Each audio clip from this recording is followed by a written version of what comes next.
Today we are going to start a new chapter in history, that is chapter number 2, from hunting gathering to growing food.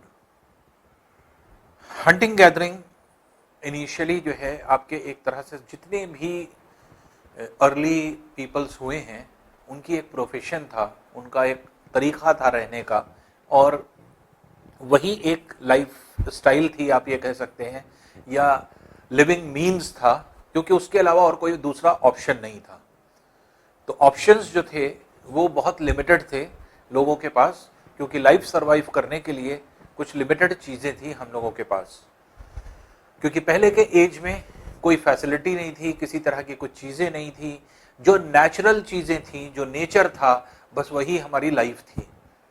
Nature में पेड़ पौधे जो दिखाई पड़ते थे, जो जानवर दिखाई पड़ते थे, बस वही सारी चीज़ें थी। यहाँ तक कि आपके एक तरह से एग्रीकल्चर भी नहीं था, क्रॉप्स भी नहीं था। स्टार्टिंग में तो लोग हो सकता है कि जड़ी बूटियाँ खाते हों, पेड़ पौधे फल खाते थे। ये अर्ली एज में जो है आपके अर्ली पीपल्स के बारे में ये पता चलता है। तो वो फल खा लिया करते थे, किसी सीजनल फल जो होते थे उनको खाते थे। फिर कहीं ना कहीं जैसे मान लीजिए कि आपकी फिशिंग कर लेते थे, फिर एनिमल्स की जो है मार करके खा लेते थे। तो इनिशियली सभी लोग हंटर्स थे। हंटर्स से धीरे धीरे गैदरिंग की तरफ आए। गैदरर्स क्या थे? जो चीजें इकट्ठा करने वाले हैं। फिर हर्डर्स बने। हर्डर्स बनने का मतलब ये हुआ, फिर वो जानवरों को इकट्ठा करने लगे, जानवरों को पालने लगे, तो हर्डिंग्स करने लगे। हर्डिंग्स के बाद फिर जाकर के सेटल्ड लाइफ की तरफ आए, तब जाके फार्मर्स बने और तब जाके क्रॉप्स आया। तो एक बहुत लंबा स्पैन इन चीजों में गुजरता है।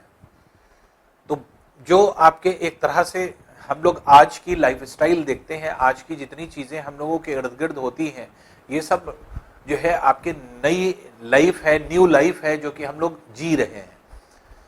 एंशिएंट लाइफ जो हुआ करती थी वो बहुत डिप्राइव्ड लाइफ थी, जहां पर कुछ नहीं था, वहां पे सिर्फ और सिर्फ नेचर की दी हुई चीज थी। उसी में सर्वाइवल था और उसी जो है के बेसिस पे आपको सर्वाइव करना होता था। जो नेचुरल चीज हम इसलिए कह रहे हैं क्योंकि इंसान ने भी कोई चीज डेवलप नहीं करी थी, कुछ भी नहीं बनाया था, अपना कुछ भी नहीं था। जितनी चीजें जो नेचुरल जमीन पे थी बस वही चीज दिखा करती थी। ना लाइट था, ना कहीं से पानी आता था, ना ही जो है आपके कोई घर बने हुए थे, कुछ नहीं था। लोग खुले छत के नीचे रहते थे, आसमान के नीचे। लोग जो है आपके बहुत ज्यादा धीरे धीरे करके अपना सेफ्टी जब बनाने लगे तो छोटी मोटी जो है आपके एक तरह से हट्स बनाने लगे। तो ये एक तरह से बहुत जल्दी नहीं, बहुत देर में ये सारी चीजें आई। लोग कभी एक जगह सेटल्ड रहे नहीं तो हट्स बनाने की बात ही नहीं आई। बहुत साल बाद जब लोग सेटल्ड लाइफ जीने लगे तब तो घर बनने लगे। पहले घर ही नहीं होते थे। लोग नोमैडिक पीपल होते थे, बंजारे होते थे, एक जगह से दूसरी जगह, दूसरी जगह से तीसरी, इस तरह से नोमैडिक लाइफ होती थी। ये ऐसी लाइफ जीते थे कि जहां पर जो है आपके एक तरह से कल का पता नहीं होता था कि कल क्या होने वाला है या कल कहां जाना है, किस डायरेक्शन में जाना है। तो बहुत सारी ऐसी चीज थी जो आपके धीरे धीरे करके चेंज हुई। माना जाता है कि 12,000 साल पहले की जो लाइफ थी, आज से 12,000 साल पहले अगर हम ले, तो वो बड़ी कठिनाई वाली लाइफ थी। और वो माना जाता है कि आपके एंशिएंट लाइफ पीरियड था। जैसे हम हिस्ट्री पढ़ते हैं, जब हिस्ट्री पढ़ते हैं तो हम लोग अपने इतिहास को, अपने हिस्ट्री को एंशिएंट हिस्ट्री, मेडिवल हिस्ट्री और मॉडर्न हिस्ट्री में बांट लेते हैं। उसी तरह से अगर ह्यूमन बींग्स के बारे में पढ़ा जाए, ह्यूमन बींग्स का इतिहास पढ़ा जाए, तो ह्यूमन बींग्स के इतिहास को भी 3 पार्ट में बांटा गया है। तो 12,000 साल से पहले का जो पीरियड था वो बहुत डिफरेंट था। वहां पर कुछ नहीं था, पूरी की पूरी चीज जो है आपके नेचर पर डिपेंडेंट थी और इंसान कुछ नहीं जाना था। बस वो जो इर्द गिर्द चीजें हुआ करती थी, पत्थरों के औजार बनाया करता था, सिर्फ पत्थर नोन था, कोई मेटल नहीं था, मेटल एज आया ही नहीं था। पत्थरों को औजार बनाता था, पत्थरों के औजार बना करके जानवरों को मारता था, जानवरों को मार करके जो है अपना भोजन जो है करता था। पहले कच्चा करता था, फिर जब आग जलाना सीख लिया तो उसको भून करके खाने लगा। तो इस तरह से उसने अपनी लाइफ को स्टार्ट किया है। फिर 12,000 साल से अब से 10,000 साल के बीच ये जो है आपके मीजोलिथिक एज था। पहले क्या था? पैलियोलिथिक। पैलियोलिथिक मतलब पैलियो मतलब होता है स्टोन एज, जब सारी चीज स्टोन की हुए थे। फिर मीजोलिथिक एज आया, एक बीच का काल आया, और फिर उसके बाद आज 10,000 साल से अब तक जितना भी आपकी लाइफ है ये नियोलिथिक है। तो जो कि आपके न्यू लाइफ आप ये कह सकते हैं कि आपके जीवन में जो हम लोग जी रहे हैं। तो इस तरह से 3 पार्ट में हमने अर्ली मैन के लाइफ को बांटा है, और इसी को हम लोग एक छोटे से चैप्टर में पढ़ने जा रहे हैं कि कैसे अर्ली मैन कैसे एक सेटल्ड लाइफ जीने लगा। अर्ली पर्सन क्या था? गैदरर था। पहले हंटिंग करता था, मछलियां पकड़ता था। अगर समुद्र के किनारे है, मछलियां मिल गई, मछलियों को मारा, उसको खा लिया। उसके अलावा कुछ जानवरों का शिकार करता था। जब उसने ये देखा कि बड़े जानवर छोटे जानवरों का शिकार कर रहे हैं और छोटे जानवरों को शिकार करके उसको खा रहे हैं, तो देख करके उसने भी सीखा। इंसान को क्या पता था कि हाँ जानवरों को मार के खाया जाता है? वो क्या जाने, उसको कैसे पता चला? उसको ये ऐसे पता चला कि बड़े जानवरों को उसने देखा कि बड़े जानवर छोटे जानवरों को अपना प्रे बना रहे हैं, अपना शिकार बना रहे हैं, उनको जो है आपके मारते हैं, मारने के बाद उसको खाते हैं, पेट भरते हैं अपना। तो उसके भी दिमाग में, इंसान के भी दिमाग में यही आया होगा। अब अर्ली मैन के दिमाग उसने तो बताया नहीं किसी को, किसी हिस्टोरियन को भी नहीं बताया गया कि कोई हिस्टोरियन लिख पाता कि हाँ एक्चुअल में उसके जो है माइंड में क्या आया होगा। लेकिन हम लोग इमेजिन तो कर सकते हैं उसके दिमाग में होगा सोच करके कि जैसे वो अपने शिकार को मार करके खा रहा है, वैसे ही हम भी अपने पेट भरने के लिए इसको मार करके खा सकते हैं। तो इनिशियली उसने भी चीजों को देख करके सीखा। कोई सिखाने वाला नहीं था, किसी कोई बताने वाला नहीं था कि जानवरों को मारो तो पेट भर जाएगा। अपने आप थोड़ी चीजें जो है खुद ब खुद दिमाग में आ गई कि मार करके खा जाए। उसने देखा पहले बड़े जानवरों को छोटे जानवरों का शिकार करते हुए। जब उसने ये देखा कि हाँ उसका पेट भर गया, आराम से जो है आपके एक तरह से पेट भरने के बाद सो रहा है, चैन की नींद ले रहा है। उसके बाद फिर उसको भूख लगी, फिर उठा, फिर उसने शिकार किया, अपना पेट भरा, फिर सो गया।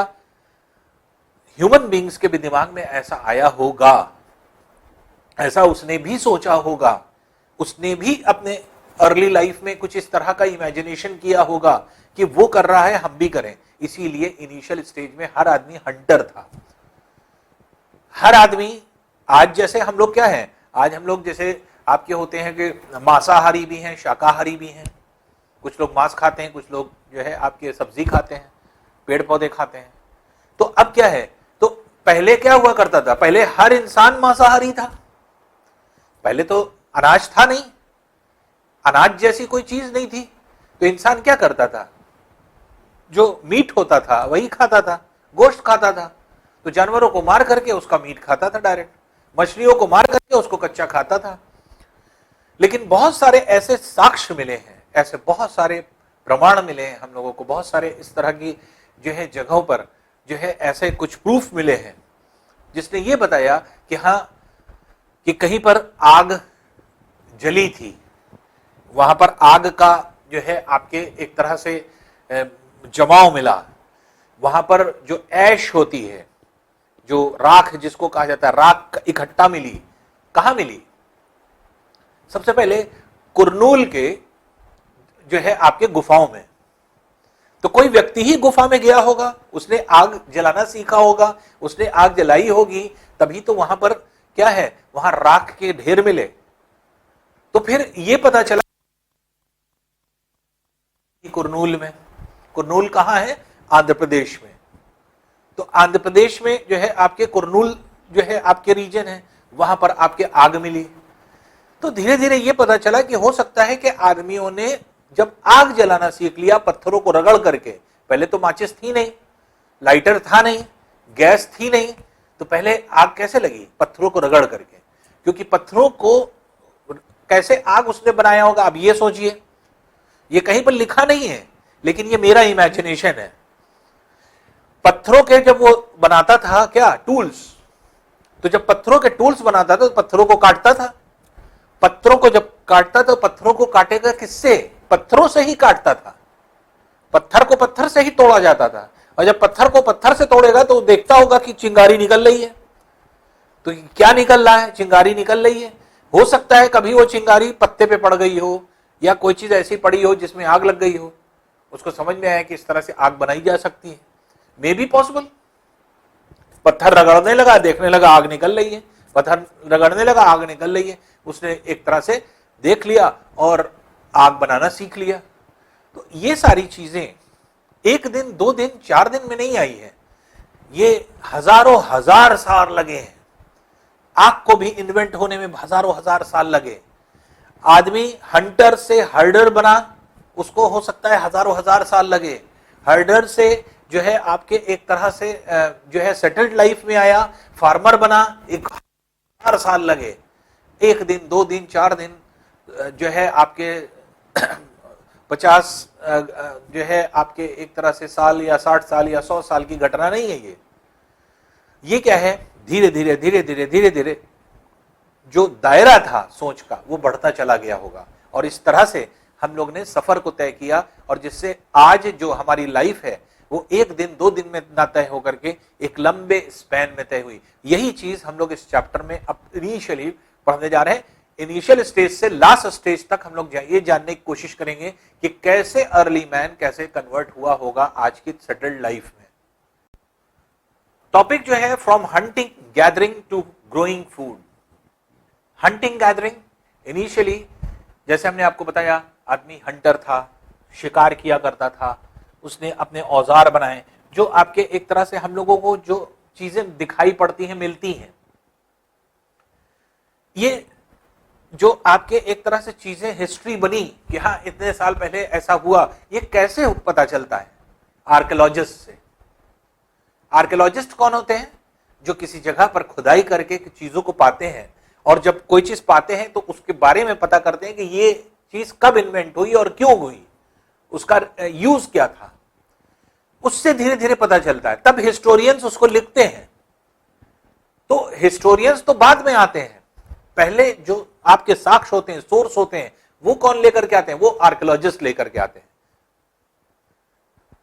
आर्कियोलॉजिस्ट क्या करते हैं? एक्सकवेशन। एक्सकवेशन का मतलब होता है खुदाई। किसी रीजन में जब ये पता चलता है कि यहां कभी जो है सिविलाइजेशन हुआ करती थी, सभ्यता थी, लोग बसे हुए थे, यहां से लोग गायब हो गए, वो सभ्यता ही खत्म हो गई, सिविलाइजेशन खत्म हो गया, तो वहां पर जब ये पता चलता है या कोई ऐसा प्रूफ मिलता है कि हाँ इसके नीचे कुछ ना कुछ होना चाहिए, वहां खुदाई होती है। जब खुदाई होती है, कोई चीज मिली, कोई कॉइन मिल गया, कोई मेटल मिल गया, कोई स्टैच्यू मिल गई, कोई पॉट मिल गया, तो ढेर सारी चीजें। तो हर एक चीज का अपना अपना अलग मतलब होता है, क्योंकि इंसान ने अगर कोई चीज बनाई है तो वो किसी पर्पस से बनाई है, तो वो पर्पस पता होता है कि हाँ एक्चुअल में वो आदमी उस आदमी के जिंदा रहने तक कितनी चीजें हम जान चुके थे, कितनी चीजों को बना चुके थे। तो इनिशियल स्टेज में कोई बहुत ज्यादा, कभी भी आप जैसे पुराने जो है आपके फोटोग्राफ भी अगर कभी आप देखेंगे तो हंटर गैदरर्स के पास कुछ नहीं, कपड़े वपड़े होते नहीं थे, पत्ते उत्ते लपेटे हुआ करते थे, जो औजार हुआ करते थे वो पत्थर अत्थर के औजार हुआ करते थे जिसको वो मारते वारते थे। अक्सर देखा गया कि जो आपके एक तरह से आपके एंशिएंट मैन को जब भी दिखाया गया तो कहीं ना कहीं शिकार करते हुए दिखाया गया, जानवरों को आसपास दिखाया गया हमेशा। तो ये इनिशियल स्टेज थी। फिर जब लोग ने ये देखा कि जो आपके जहां पे वो सेटलमेंट लेते हैं, जहां पे वो रहने लगते हैं, जहां पे अपने झोपड़े बनाते हैं, वहीं पर कुछ ऐसे जानवर हुआ करते थे जो भोजन की तलाश में आ जाते थे। अब भोजन की तलाश में कौन आते थे? जो शिकार नहीं करते। कौन आता होगा? कैटल्स आते होंगे, जिसमें भेड़, भैंस है, गाय है, बकरी है, भेड़ है, ये सब क्या है?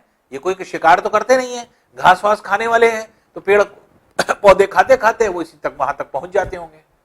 जब वहां तक पहुंच जाते होंगे तो धीरे धीरे करके जब उनको वहीं पे खाना मिलने लगा, जहां लोग रहेंगे, खुद खाना खाएंगे, उनको खाना देंगे, तो वो जानवर कहीं जाएंगे नहीं। वहां पर क्या होने लगा? फिर वहीं पर पेट जो है होने लगे, पेट एनिमल्स बनने लगे। पेट एनिमल्स क्या होते थे, जिनको पालतू जानवर, उनको पालने के काम होने लगा।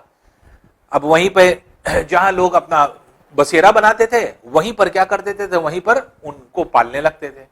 उनको पालने से क्या होता था, उनको पालने से उनकी जो है आपके एक तरह से पॉपुलेशन बढ़ती थी।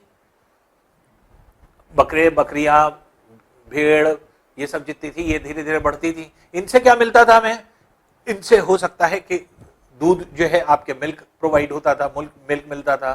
फिर जब उनको खाने की जो है आपके जरूरत होती होगी, सोर्स की जरूरत होती होगी, तो मीट भी एक जो है आपके सोर्स है जो कि इन्हीं जानवरों से मिलता होगा। तो ये बहुत सारी चीजें ऐसी हैं कि अर्ली लाइफ से फूड तक पहुंचने में हमें एक लंबा स्पैन लगा, और ये बहुत लंबा जो है आपके जो है एज थी। तो पहले जो है एक तरह से पहले हंटिंग होती थी, उसके बाद फिर जाकर के लोग जो है आपके फार्मिंग करने लगे, पेड़ों को काट करके देखिए पेड़ पौधे लगाने लगे, आसपास क्रॉप्स निकलने लगे, तब जाकर के आपके सेटल्ड लाइफ हुई, तब जाकर के आपके सेटल्ड एक झोपड़ी और हट जो है का फॉर्मेशन होने लगा। तो इस तरह से हुआ होगा, और जिसकी वजह से हम लोग जो है आज सेटल्ड लाइफ की तरफ बढ़े। अब सबसे इंपॉर्टेंट चीज होती है कि अर्ली मैन एक जगह से दूसरी जगह हमेशा जाता क्यों था, क्यों एक जगह नहीं रहता था? उसके बहुत सारे रीजन है। देखिए द अर्ली पीपल के बारे में, why were they on the move, why were they on the move, मतलब हमेशा वो चलते फिरते क्यों रहते थे, एक जगह रुकते क्यों नहीं थे, एक जगह से दूसरी जगह क्यों जाते रहते थे? बहुत सारे रीजन है। शॉर्ट में अगर हम ऐसे बताएं कि क्या रीजंस हो सकते हैं, पॉइंट्स में भी बताते हैं।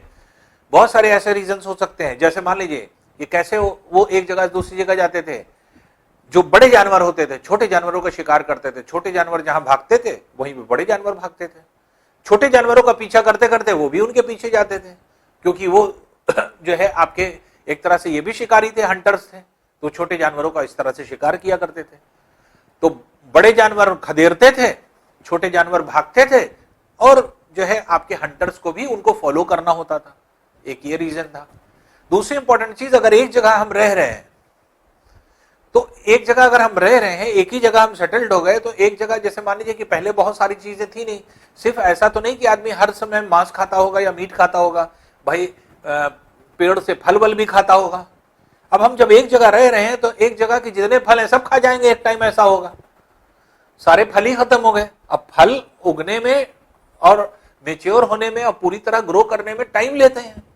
अब हम आसपास के जहां हम यहां रह रहे हैं, यहाँ के सारे फल खा गए हफ्ता 10 दिन में, जब 10 दिन में हम सारे फल खा गए तो बचा ही नहीं, तो अल्टीमेटली हमें यहां से एक जगह से दूसरी जगह जाना पड़ेगा। तो इसलिए वो एक जगह से दूसरी जगह जाते होंगे। फिर एक और रीजन था, कुछ फ्रूट्स ऐसे होते हैं जो सीजनल होते हैं, जो सीजन पर बेस करते हैं, जो क्लाइमेटिकल कंडीशन में बेस करते हैं। अब कोई जैसे मान लीजिए कि किसी जगह पर ऐसा क्लाइमेट है कि जहां पर आपके मान लीजिए कि आम का प्रोडक्शन हो रहा है, दूसरी जगह गए वहां पर जो है आपके एक तरह से जैसे सपोज कर लिए सेब का प्रोडक्शन हो रहा है, उसके लिए अलग एनवायरमेंट। तो क्योंकि सीजनल फ्रूट्स के लिए एक जगह से दूसरी जगह उन लोग जाते होंगे, इसलिए क्योंकि सीजनल फ्रूट मान लीजिए यहां पर क्या है, यहां पर अभी एक सीजन का फ्रूट है वो हमने खा लिया, आगे बढ़े दूसरा सीजन आ गया, दूसरा फ्रूट हमें मिल गया। तो सीजनल फ्रूट्स चेंज करने के उसमें वो एक जगह से दूसरी जगह जाते होंगे, क्योंकि पेड़ तो चेंज होंगे नहीं। तो अब यहां पर क्या है, जैसे मान लीजिए यहां पे हम लोग रह रहे हैं, यहां पे सब आम के पेड़ हैं, तो आम का जब सीजन होगा तभी तो आम लगेगा। आगे गए, आगे अमरूद का सीजन है, अमरूद के पेड़ लगे हुए हैं, तो जब अमरूद का सीजन होगा तो अमरूद फलने लगेगा। फिर आगे गए तो मान लीजिए सपोज कर लीजिए कि पपीते का है, पपीता तब फलेगा जब पपीते का सीजन होगा। तो जहां पर सीजनल फ्रूट हुआ करते थे वहां पर लोग मूव कर जाया करते थे। ये सब पर्टिकुलर रीजन थे। अब इस रीजन को ही हम लोग देखिए कैसे डिफाइन करेंगे। जैसे पहला कि कैसे लोग एक जगह से दूसरी जगह, तो long stay on one place में एंड द फूड स्टॉक। देखिए अभी चीज क्या बताई, एक ही जगह पर अगर रह करके ढेर सारा खाएंगे तो एक स्टेज ऐसी होगी कि उस जगह का फूड स्टॉक खत्म हो जाएगा। वही पहली चीज देखिए डिफाइन कर रहा है। सेकंड है animals move from one place to another in search of their prey. अपने शिकार के लिए एक जगह से दूसरी जगह जाते थे। और animals like cattle, deer move in search of grass and leaves. जो कैटल्स होती थी, शीप्स होती थी, गोट्स होती थी, ये सब क्या है, ये घास के लिए, पत्तों के लिए एक जगह से दूसरी जगह जाया करती थी। तो hunter had to follow their movements. तो जिसको जो हंटर्स होते थे, जिनको इस तरह के जानवरों की हंटिंग करनी होती थी, उनको पीछे पीछे जाना पड़ता था, उनको फॉलो करते हुए। तो फॉलो करते हुए जाना पड़ता था, इसलिए वो जितने भी आपके इस तरह के जानवर थे वो एक जगह रुकते नहीं थे, वो अपने खाने की खोज में जा रहे हैं और हंटर्स उनको मारने की खोज में जा रहे हैं, इसलिए दोनों को मूव करना पड़ता था, इसलिए मूवमेंट होता था। फिर plants and trees bear fruits in different season, जो भी हमने आपको बताया, सीजनल जो है आपके फ्रूट्स हुआ करते थे। कोई जरूरी नहीं कि एक जगह जो फल लगा हुआ है वो साल भर फल होता रहे, हो सकता है अभी सीजन ना हो तो हमें दूसरी जगह, ऐसी जगह जाना पड़ेगा जिस जगह का सीजन है वहां फल जो है लगे हों, इसलिए मूव करना पड़ता था। People and animal need water to survive, पानी की जरूरत होती थी। People living near non perennial rivers had to search water. Perennial rivers क्या होती है? Perennial rivers are those rivers which contains water throughout the year, जो साल भर पानी रखती हैं वो पेरिनियल रिवर्स कहलाती हैं। और नॉन पेरिनियल रिवर्स क्या होती है? जिसमें वाटर की स्कैर्सिटी होती है, पानी सूख जाता है। अब हम कहीं ऐसे नदी के किनारे रह रहे हैं जहां पे पानी सूख जाता है गर्मी के दिनों में। जब पानी सूख जाएगा तो हम कहां से पानी लेंगे? हम ऐसी जगह जाएंगे जहां पे पानी जो है अवेलेबल होगा, तो हम ऐसी जगह जाने की कोशिश करेंगे, हम दूसरी जगह नदी के पास जाएंगे जहां पे पानी अवेलेबल है। तो इसलिए आदमी को मूव करना पड़ता था एक जगह से दूसरी जगह, क्योंकि हर जगह कोई जरूरी नहीं कि पेरिनियल रिवर्स मिले, नॉन पेरिनियल रिवर्स भी वहां पर मिला करती थी। अब आता है how do we know about these peoples, इन लोगों के बारे में कैसे पता चलता है? तो हमने आपको बताया आर्कियोलॉजिस्ट जो हुआ करते थे वो किसी भी रीजन में एक्सकवेशंस किया करते थे, खुदाई किया करते थे। जब एक्सकवेशंस होता था तो वहां पर क्या होता था, वहां पर जो है आपके डिफरेंट तरीके की चीजें निकला करती थी, जिससे कुछ चीजें डराइव होती थी। जैसे फॉर एग्जांपल्स, जैसे जब खुदाई हुई, आर्कियोलॉजिस्ट ने पाया इस तरह के पत्थरों के टूल्स, जो आप डायग्राम में देख रहे हैं, ये डायग्राम में दिखने वाले पत्थर, ये क्या है? ये अपने आप से बनाए नहीं है, ये घिस करके नुकीले बनाए गए पत्थर है। ये पत्थर क्या हुआ करते थे? ये अपने टूल्स, औजार की तरह यूज करते थे, जिससे वो क्या करते थे? एनिमल्स को भी मारते थे, लकड़ियों को भी चॉप किया करते थे, लकड़ियों को भी इसी से तोड़ तोड़ करके जो है लकड़ियों को काटा करते थे। तो ये टूल्स इस तरह के मिले। तो ये जो टूल्स मिल रहे हैं, ये साफ दिखाई पड़ रहा है कि उनको घिस करके बनाया गया है, पॉइंटेड किया गया है, जिससे कि वो एक तरह से टूल की तरह काम करें। तो ये सब जो आपके एक तरह से पत्थर मिले, इसने क्या बताया? इसने ये बताया कि हाँ, पहले लोग हंटर्स हुआ करते थे अर्ली लाइफ में, क्योंकि पैलियोलिथिक एज जो है, पैलियोलिथिक मतलब स्टोन एज, बहुत पुराना सा 12,000 साल पहले की बात है। 12,000 साल पहले की बात अगर आप देखेंगे, जितनी जगह एक्सकेवेशन हुआ, आर्कियोलॉजिस्ट गए, खुदाई हुई, सामान निकला, ज्यादातर सब स्टोन टूल्स निकले हैं। पैलियोलिथिक क्या है? पैलियो मतलब होता है स्टोन, लिथिक मतलब होता है ये जो है आपके साइट जहां पर आपके पुराने सामान मिलते हैं। तो पैलियोलिथिक जो है आपके एक तरह से हो गया कि स्टोन एज जिसको कहा जाएगा, कि वो युग ऐसा था जहां पर स्टोन की सारी चीजें बना करती थी। तो ये जो है आपके टूल्स जब निकला करते थे तो ये चीज बताते थे कि उस जमाने के लोग हंटर्स थे। ये क्या बताते हैं? अगर इस तरह के टूल्स निकल रहे, इस तरह के पत्थर निकल रहे हैं, तो वो क्या बता रहे हैं? लोगों के बारे में क्या बता रहे हैं? क्या वो फार्मर्स थे जो इसका इस्तेमाल करते थे? क्या वो हर्डरर्स थे जो इसका इस्तेमाल करते थे? ना हर्डरर्स के किसी काम का है ये, ना फार्मर के किसी काम का है। इसके मतलब ये टूल्स की तरह इस्तेमाल करते थे, जिससे कि वो काटते और जो है आपके एक तरह से शिकार करते थे। तो इसलिए ये डायरेक्टली शो होता है कि पुराने जमाने के लोग जो थे वो आपके हंटर्स हुआ करते थे। तो ये जब पत्थर इस तरह के निकलते हैं तो वो आपके एक तरह से यही शो करते हैं कि आपके हंटिंग जो है आपके मेन जो है आपके वर्क था, जो अर्ली पीपल का था। अब देखिए जो साइट्स थी, साइट क्या होती है? साइट होता है एक ऐसी जगह, प्लेस, जहां से आर्कियोलॉजिस्ट कुछ सामान को निकालते हैं जो ये बताते हैं कि हाँ इस रीजन में कब क्या रहा होगा, किस तरह के लोग रहे होंगे, किस तरह उनकी लाइफस्टाइल थी। तो उस पूरे रीजन को जहां से एक्सकवेशन होता है, खुदाई होती है, चीजें निकाले आर्कियोलॉजिस्ट निकालते हैं, उसको साइट बोलते हैं, SITE, साइट। अभी प्रॉपर डेफिनेशन भी हम लोग पढ़ लेंगे। तो इंडिया और इंडियन सब कॉन्टिनेंट में, इंडियन सब कॉन्टिनेंट हम इसलिए कह रहे हैं क्योंकि पहले इंडिया ये नहीं था जो आज इंडिया है। पाकिस्तान भी इंडिया का ही पार्ट था, वो विभाजन के बाद, इंडिपेंडेंस के बाद अलग हो गया। पहले इंडिया के अंदर ही ये पूरी सारी चीजें आती थी।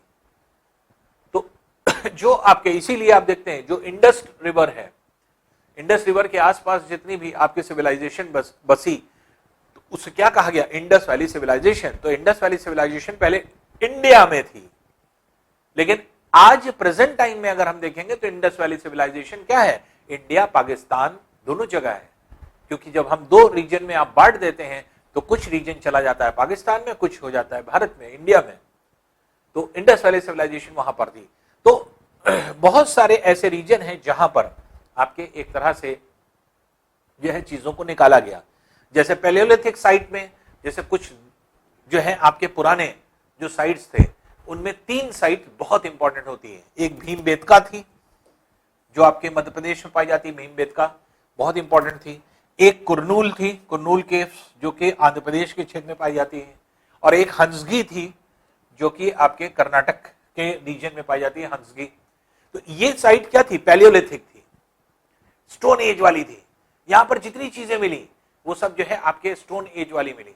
तो इसलिए ये आपके ऐसी साइट थी जहां पर आपके चीजें जो मिली वो जो है आपके स्टोन एज वाली मिली। तो यही चीज, जैसे choosing a place to live in, लोग कैसे डिसाइड करते थे कहां रहेंगे या किस तरह से रहेंगे। तो उसको अगर आप देखें तो आर्कियोलॉजिकल साइट्स जो मिली हैं उसमें पहली साइट पैलियोलिथिक साइट्स कहलाती है, जो लोअर, मिडिल और अपर तीनों होती हैं। जैसे एक एज बनाया गया, जैसे जो है अपर पैलियोलिथिक साइट्स, अपर पैलियोलिथिक साइट मतलब कि बहुत प्राचीन, मिडिल पैलियोलिथिक बीच वाली, और लोअर पैलियोलिथिक जो सबसे नवीनतम थी पैलियोलिथिक में, लास्ट की जो आपके एंड हुई। ये क्या थी, 2 मिलियन साल पहले से लेकर के 12,000 साल के बीच, मतलब 12,000 साल से पहले कि जितना भी आपके साइट थी वो सब क्या थी, पैलियोलिथिक। तो जो साक्ष्य मिले हैं हमें, प्रूफ मिले हैं, तो वो क्या बताते हैं कि हम लोग 2 मिलियन साल से रह रहे हैं। और प्राचीन जो अर्ली मैन है वो 12,000 पहले से जो है आपके स्टार्ट हुआ। फिर मीजोलिथिक जो है, मीजो मतलब होता है मध्य का, मीजोलिथिक के मतलब अब कौन सा जो है आपके एज आ गया, बीच वाला एज। तो मीजोलिथिक एज जो है जो आपके डिफाइन किया जाता है वो किया जाता है 12,000 साल पहले से लेकर के 10,000 साल पहले के बीच का टाइम। तो ये आपके जो है आपके ऐसा एज था जहां पर इसको माइक्रोलिथ भी कहा जाता है। माइक्रोलिथ क्यों कहते हैं, माइक्रो मतलब होता है छोटा, लिथ मतलब होता है रॉक्स, जहां पर औजार और स्पेसिफिक बन गए थे। स्पेसिफिक मतलब और ज्यादा बन गए थे और ज्यादा एफिशिएंट बन गए थे, लेकिन छोटे हो गए थे। औजार बहुत बड़े बड़े नहीं होते थे। पहले तो आदमी बड़े बड़े औजार लिया करता था, लेकर के फेंक करके ऐसे मारा करता था, बड़े बड़े औजार हुआ करते थे। फिर ये देखा कि हाँ बड़े बड़े औजार वो खुद ही नहीं संभाल पा रहा है, इसलिए उसने छोटे औजार को बनाना शुरू कर दिया जो कि ज्यादा एफिशिएंट होने लगे, इसलिए उसको माइक्रोलिथ कहा जाने लगा। तो मीजोलिथिक जो एज है वो माइक्रोलिथ एज भी कहलाती है। माइक्रोलिथ क्यों कहा गया, क्योंकि यहां पर औजार छोटे थे लेकिन बहुत ज्यादा सटीक बनने लगे, तो छोटे जो है आपके पत्थरों के औजार बनाए जाने लगे। ये एज क्या है, 10,000 साल से लेकर के 12,000 साल जो है के बीच की जो है आपके साइट होती है। और नियोलिथिक के मतलब क्या होता है, जो आपके जो न्यू एज में पाई जाने वाली साइट्स जितनी थी, जो क्या थी 10,000 साल पहले तक की, आज से 10,000 साल पहले तक की जो साइट थी वो आपके नियोलिथिक जो है आपके साइट के फॉर्म में जो है आपके पाई जाती है। तो इस तरह से जो है आपके साइट्स थी जो कि यहां पर मिलती हैं। तो अब अगर हम लोग देखें तो इंडिया में अगर हम देखें तो बहुत सारे ऐसे साइट्स हुए जहां पर जो है आपके एक तरह से आर्कियोलॉजिस्ट ने खुदाई करी, फिर ये पता लगाया किस एज में कौन सी जो है जगह थी। तो उसमें 3 जो है आपके बहुत पुरानी जगह मिली, जिसमें भीमबेटका है, कुरनूल है और हंसगी है। ये 3 जगह पे आपके बहुत इंपॉर्टेंट जो है आपके साक्ष्य भी मिले हैं। फिर डिफाइन साइट्स को हम लोग कैसे करेंगे, साइट्स की डेफिनेशन क्या है अभी हमने आपको बताया। साइट्स क्या है? Sites are places where the remains of thing, remains of thing मतलब बचे कुचे। थिंग्स में क्या आ गया? Tools, pots, building. तो कहीं खुदाई होती है, कहीं पर टूल्स मिलते हैं, औजार मिलते हैं, कहीं खुदाई होती है, कहीं पे बर्तन मिल जाते हैं, पॉट्स मिल जाते हैं, कहीं पे बिल्डिंग मिल जाती है। तो इनके बचा हुआ जो खुदाई हुई, बिल्डिंग टूटी हुई बिल्डिंग मिल गई अंदर धसी हुई, या फिर कहीं पर भी, तो इस तरह की जितनी भी चीजें हैं, टूल्स हो, पॉट्स हो, बिल्डिंग्स हो, इन्हीं को जो है आपके थिंग कहा जा रहा है। तो sites are places where the remains of the thing were found, जहां पर रिमेन्स ऑफ थिंग, इसके मतलब जहां पर मिलते हैं ये सारी चीजें, पत्थर मिलते हैं, टूल्स मिलते हैं, आपके बर्तन मिलते हैं, बिल्डिंग मिलती है, सील मिलती है, कॉइन मिलती है, ये सब जितनी भी चीजें, कहीं पर बोन्स मिलती हैं, हड्डियां मिलती हैं, तो ये सब जो है आपके जहां कहीं भी मिलती है उसको साइट बोला जाता है, उस प्लेस को। These were made, used and left behind by the people. ये क्या है? जो टूल्स थे, पॉट्स मिलते थे, बिल्डिंग थी, ये क्यों, क्या, कैसे मिल गए? ये लोगों के द्वारा बनाए गए, फिर उनको इस्तेमाल किया गया, और फिर जो छोड़ करके चले गए या फिर लेफ्ट आउट कर दिया, वही जो है आपके पड़े हुए साइट्स में जो है आपकी चीजें मिलती हैं। These may be found on the surface of the earth, earth के सरफेस पे भी मिल सकता है, इसके मतलब जमीन पर भी, कहीं पर भी मिल सकता है खुदाई से, या बरिड अंडर द अर्थ, या तो खुदाई में या तो ऊपर दिखाई पड़ेगा, कहीं ना कहीं कुछ चीज मिल गई पुराने जमाने की, या कहीं खुदाई करेंगे हम लोग, जब आर्कियोलॉजिस्ट कहीं पर खुदाई करते हैं, एक्सकवेशन करते हैं, तो अंदर से निकलता है बरियल पार्ट, या फिर कभी कभी कुछ चीजें समुद्र के अंदर, पानी के अंदर भी मिलती हैं। जैसे बहुत सारे साक्ष्य अलग अलग जगह की सभ्यता जो बसी है, सिविलाइजेशन जो थी, तो अक्सर क्या है कि सिविलाइजेशन के खत्म होने की वजह जो है खोजी गई, चाहे इंडस वैली सिविलाइजेशन हो, मेसोपोटामिया की सभ्यता हो, चीनी सभ्यता हो, जितनी भी सभ्यताएं हुई, सिविलाइजेशन हुए, तो Chinese civilization, Mesopotamia civilization, Sumerian civilization जो आपके थी, जो इंडस वैली सिविलाइजेशन थी, ये सब के सब अगर खत्म हुई है तो किसी ना किसी जो है आपके कहा जाता है कि ये प्राकृतिक आपदा से, नेचुरल कैलेमिटी से।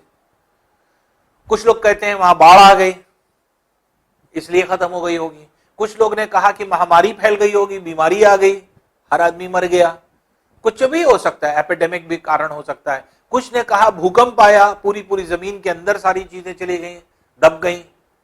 तो ये अलग अलग फैक्ट्स मिलते हैं, हिस्टोरियंस के अलग अलग व्यूज मिलते हैं। अगर कोई पूरी की पूरी जमीन के भीतर अगर कोई चीज चली गई है तो वो किस वजह से जाएगी, तो माना जाता है हो सकता है कि अर्थक्वेक आया हो, फट गई हो जमीन, सारी की सारी चीज अंदर चली गई हो, या कोई चीज समुद्र के अंदर मिलती है तो माना जाता है कि पहले ये लोलैंड था, निचली जमीन थी, बाढ़ आई होगी, बाढ़ के अंदर सब चीज डूब गया, अंदर ही खत्म हो गया, इसलिए वो पानी के अंदर अभी भी मौजूद है। तो इस तरह की बहुत सारे चीजें जो हैं आपके सिविलाइजेशन के बारे में बोला जाता है, और यही जो चीजें मिलती हैं इसी को हम क्या बोलते हैं, यही बोली जाती है साइट्स। तो साइट्स क्या है? प्लेसेस को कहा जाता है, वो जगह जहां पर हमें कुछ चीजें स्टडी करने के लिए मिलती हैं। हमें ये स्टडी करने को मिलती हैं कि जिस जगह पर या जिन लोगों की ये चीजें हैं, वो लोग कब के हैं, वो लोग क्या इस्तेमाल करते थे, वो लोग क्या खाते थे, उन लोगों ने क्या क्या चीजें बना रखी थी, उनकी लाइफ स्टाइल कैसी थी, ये सारी चीज की स्टडी उनके इस्तेमाल किए हुए बर्तनों से, बिल्डिंग से, आपके टूल्स से जो है इस तरह से आपके होती है। तो ये जो है इनको साइट्स बोला जाता है। और ये साइट्स कभी कभी खुदाई में बहुत पुरानी पुरानी साइट्स मिल जाती हैं, पैलियोलिथिक एज की, कभी कभी जैसे अभी एग्जाम्पल हम लोग ने लिया था, जैसे भीमबेटका थी, कुरनूल थी, हंसगी थी, तो ये सब क्या है? ये आपके पुरानी साइट्स हैं, पैलियोलिथिक एज की हैं। फिर नियोलिथिक साइट्स मिल जाती हैं बहुत सारी, फिर आपके मीजोलिथिक जो है आपके साइट्स मिल जाती हैं। तो ये अलग अलग जगह पर, जैसे हड़प्पन कल्चर में अगर आप देखेंगे तो हड़प्पन कल्चर में आपके ढेर सारी जो है आपके साइट्स मिलती हैं। तो अलग अलग जगह जो कि अभी आगे चल करके आपको जो है इंडस वैली सिविलाइजेशन में डिटेल वे में आपको स्टडी कराई जाएगी कि कौन कौन सी साइट जो है कहाँ कहाँ पे मिलती है। तो वहां पर आप अलग अलग जो है आपके साइट्स पढ़ते हैं। तो मेहरगढ़ जैसे मिल गई, बुरजा होम मिल गई, तो ये सब जितनी भी आपके साइट्स होती हैं वो सब तो इसी में पढ़ लेंगे। लेकिन इंडस वैली सिविलाइजेशन जो आपके पढ़ेंगे तो उसमें आपकी बहुत सारी जो है आपके एक तरह से साइट्स मिलती हैं जहां पे हम लोग उसकी स्टडी करते हैं। अब देखिए, हिस्टोरियंस का यह भी मानना है कि एनवायरनमेंट चेंज हुआ होगा। 12,000 साल पहले जब पैलियोलिथिक एज था, उस वक्त अर्थ के सरफेस पे बहुत ज्यादा पेड़ पौधे नहीं थे। पेड़ पौधे जो आपके होते हैं इनकी एक साइकिल होती है, वो ऑक्सीजन की साइकिल को मेंटेन करते हैं और कार्बन डाइऑक्साइड की साइकिल को मेंटेन करते हैं। पेड़ पौधों से ही ऑक्सीजन भी मिलता है, कार्बन डाइऑक्साइड भी मिलता है। तो इसलिए ऐसी कंडीशन में कार्बन डाइऑक्साइड और पेड़ और ऑक्सीजन दोनों की उपलब्धता होती है। दिन के समय जैसे हम देखते हैं कि पेड़ पौधे अपने अंदर से ऑक्सीजन निकालते हैं, कार्बन डाइऑक्साइड लेते हैं, लेकिन रात्रि के समय उल्टा हो जाता है। बहुत सारे पेड़ क्या करते हैं, कार्बन डाइऑक्साइड निकालने लगते हैं, ऑक्सीजन लेने लगते हैं। तो क्या है कि दोनों का सोर्स पेड़ है। अब पहले क्या हुआ करता था, पहले क्योंकि आपके जो है आपका जो युग था तो उसे आइस एज कहा जाता था, हिम युग। तो ज्योग्राफिकल टर्म में अगर कहेंगे तो वही था प्लीस्टोसीन एज, इसको प्लीस्टोसीन एज कहते थे। और पैलियोलिथिक एज जैसे आप देखते हैं तो वो हिस्ट्री में आप इसको कह सकते हैं, हिस्टोरियल उसमें, क्योंकि यहां पर क्या है कि यहां पर जो है आपके एज जो बताई जाती है वो आपके टूल्स के अकॉर्डिंग, अर्ली मैन के अकॉर्डिंग। तो पैलियोलिथिक एज थी जहां पे ज्यादातर जो है प्लांट्स नहीं थे, एनिमल्स नहीं थे। वहां पर पूरे रीजन में क्या था, पेड़ ही पेड़ थे, पेड़ कम थे, ज्यादा हिम जमी हुई थी, आइस कवर्ड रीजन थे। जब एनवायरनमेंट चेंज किया, टेम्परेचर बढ़ा, टेम्परेचर के बढ़ने से हिम पिघली तो पानी बना तो वाष्पीकरण हुआ, इवेपोरेशन हुआ, इवेपोरेशन से बादल बने होंगे, बादल से फिर से बारिश हुई होगी, जो है आपके अर्थ सरफेस पे वाटर आया, और इस साइकिल से हुआ क्या, पेड़ पौधे विकसित होने लगे, ग्रासलैंड्स विकसित होने लगी, ग्रासेस विकसित होने लगी। जब ग्रासेस विकसित होने लगी तो कार्बन डाइऑक्साइड और बढ़ा तो टेम्परेचर और बढ़ा, क्योंकि कार्बन डाइऑक्साइड क्या होता है, टेम्परेचर को मेंटेन करता है। तो जब और बढ़ा तो ऐसी कंडीशन में क्या है कि टेम्परेचर जैसे जैसे बढ़ता चला गया, हिम पिघलती चली गई, जितने लो लैंड्स थे उसमें पानी भरता चला गया, और वो आइस वो सब क्या हो गए, वो सब जलमग्न हो गए, वाटर जो है कवर्ड हो गए। तो इसलिए जो है आपके एक तरह से इनिशियल स्टेज में जब बर्फ पिघली तो बर्फ के पिघलने से वार्म कंडीशन हुई, जब वार्म कंडीशन हुई, बर्फ पिघली, तो ग्रासलैंड का डेवलपमेंट होने लगा, जैसे आपको बताया। फिर ग्रासलैंड के बढ़ने से, पेड़ पौधों के बढ़ने से, पेड़ पौधे खाने वाले जानवर बढ़ने लगेंगे, क्योंकि फूड ज्यादा आ गया, ज्यादा डेवलपमेंट होगा। फिर तो increase in the number of deer, antelopes, goat, sheep, cattle, ये जो है आपके बढ़ने लगा। जब इस तरह के जानवर बढ़ने लगे तो हंटिंग बढ़ने लगी, हंटर्स लोग बढ़ने लगे, तो ये आपके हंटिंग के लिए इंक्रीज होने लगा, और लोग जो है इसको जो है आपके हंटर्स जो है इनको फॉलो करने लगे, एक जगह से दूसरी जगह जाने लगे। फिर धीरे धीरे करके लोग जब इनका जो है आपके एक तरह से जब इनकी संख्या बढ़ने लगी, तो जब लोग जो है लोगों ने देखा कि ढेर सारे जानवर हैं, इनको एक जगह इकट्ठा करके रखा जा सकता है, ऐसा सोर्स ऑफ फूड का सोर्स जो कि मीट था, तो ऐसा सोर्स ऑफ फूड इनको इकट्ठा करके रखा जा सकता है। तो वो क्या करने लगे, इन जानवरों को पालने लगे या एक जगह पे रखने लगे। जब एक जगह रखने का ट्रेंड शुरू हो गया तो उन्होंने ये समझ लिया कि हाँ, हमें दूध भी मिलेगा इन जानवरों से और हमारे पास सोर्स ऑफ फूड भी रहेगा, जब हमें भूख लगेगी तब हम मार करके खा लेंगे इनको। तो एक तरह से उन जानवरों को वहां पर इकट्ठा करने लगे, पालने लगे। तो ये क्या हुआ, ये शुरुआत थी हर्डिंग और रियरिंग की। हर्डिंग की मतलब क्या होता है, इकट्ठा करके जानवरों को रखना। रियरिंग मतलब उनको जो है आपके एक तरह से, जैसे जब हम लोग चराने ले जाते हैं जानवरों को तो उसको रियरिंग कहते हैं। तो चराने का मतलब ये होता है कि घास फूस खिलाने के लिए ले जाते हैं, तो घास फूस जब उग रही है तो धीरे धीरे खिलाने का कॉन्सेप्ट भी आपके एक तरह से आ जाता है। तो हर्डिंग जो थी, हर्डिंग मीन्स इन जानवरों को रखने का कॉन्सेप्ट आया, थॉट आया, सोचा आदमी ने, कितने ढेर सारे जानवर हैं, चलो इनको इकट्ठा करके रख दें, कहीं जाने ना दें, इन्हीं से हम दूध पिएंगे, दूध निकालेंगे, इन्हीं को मार करके जो है ऐसा फूड यूज करेंगे। तो दोनों पर्पस होने लगा। तो क्या हुआ, जब इकट्ठा रखने लगे ये या रोकने लगे तो फिर इंसान के दिमाग में ऐसा आया कि हाँ, इनको एक जगह पर इकट्ठा करके बांधा जा सकता है। वो शुरुआत किसकी थी, हर्डिंग, इसलिए हर्डिंग शुरू हो गई। जब जानवर थे तो जानवर जो है आपके कुछ खिलाया पिलाया जाएगा उनको, अब जिस रीजन में रहते हैं वहां की सारी घास खा जाएंगे, तो इसलिए उनको एक जगह से दूसरी जगह ले जा करके घास वास खिलाने ले जाएंगे। तो एक जगह ले गए, फिर शाम में फिर वापस ले आए। ये क्या था, रियरिंग की शुरुआत हो गई। तो इसके मतलब कि आप एक जगह से दूसरी जगह ले जा रहे हैं, उसको जो है उसको खिला पिला रहे हैं और फिर वापस ले आ रहे हैं। और इसी बीच में फिशिंग हमेशा इंपॉर्टेंट रही, क्योंकि फिशिंग आदमी हंटिंग हमेशा करता रहा, क्योंकि समुद्र के किनारे रहा। क्योंकि जितनी भी सिविलाइजेशन थी, कोई भी सिविलाइजेशन अगर बसी है तो हमेशा नदी के किनारे। अब देखिए, the beginning of farming and herding, कैसे लोग फार्मर्स बने, कैसे हर्डर्स बने। तो एक कॉन्सेप्ट हम लोग का निकल करके आ गया कि हर्डिंग तो समझ में आ गया। हर्डिंग ये समझ में आ गया कि भाई जब जानवर बढ़ने लगे, ग्रासलैंड्स बढ़ी, है ना, जब जो है आइस एज खत्म हुआ, आइस पिघली, ग्रासलैंड्स डेवलप होने लगी, पेड़ पौधे बड़े जो है आपके बढ़ने लगे। तो जब पेड़ पौधे बढ़े होंगे, ग्रासलैंड्स बढ़ी होंगी, तो ऐसे कंडीशन में क्या है कि आपके कुछ एनिमल्स जो थे वो उनके नंबर्स बढ़ने लगे, इंक्रीज कर गए वो उसमें जैसे शीप है, गोट है, ये सब जितनी भी आपके एक तरह से कैटल थी, तो ये सब जितनी थी, एंटीलोप्स थी, डियर थे, तो ये सब जितना था इनकी संख्या बढ़ने लगी होगी।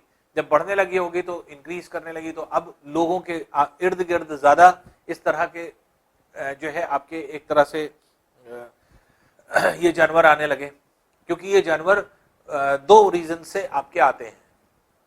एक तो जंगली जानवरों से बचने के लिए जंगल में नहीं जा सकते बहुत ज्यादा, और वो जो है आपके इंसान के पास ज्यादा सेफ फील करते हैं बनिस्बत आपके वाइल्ड एनिमल्स से।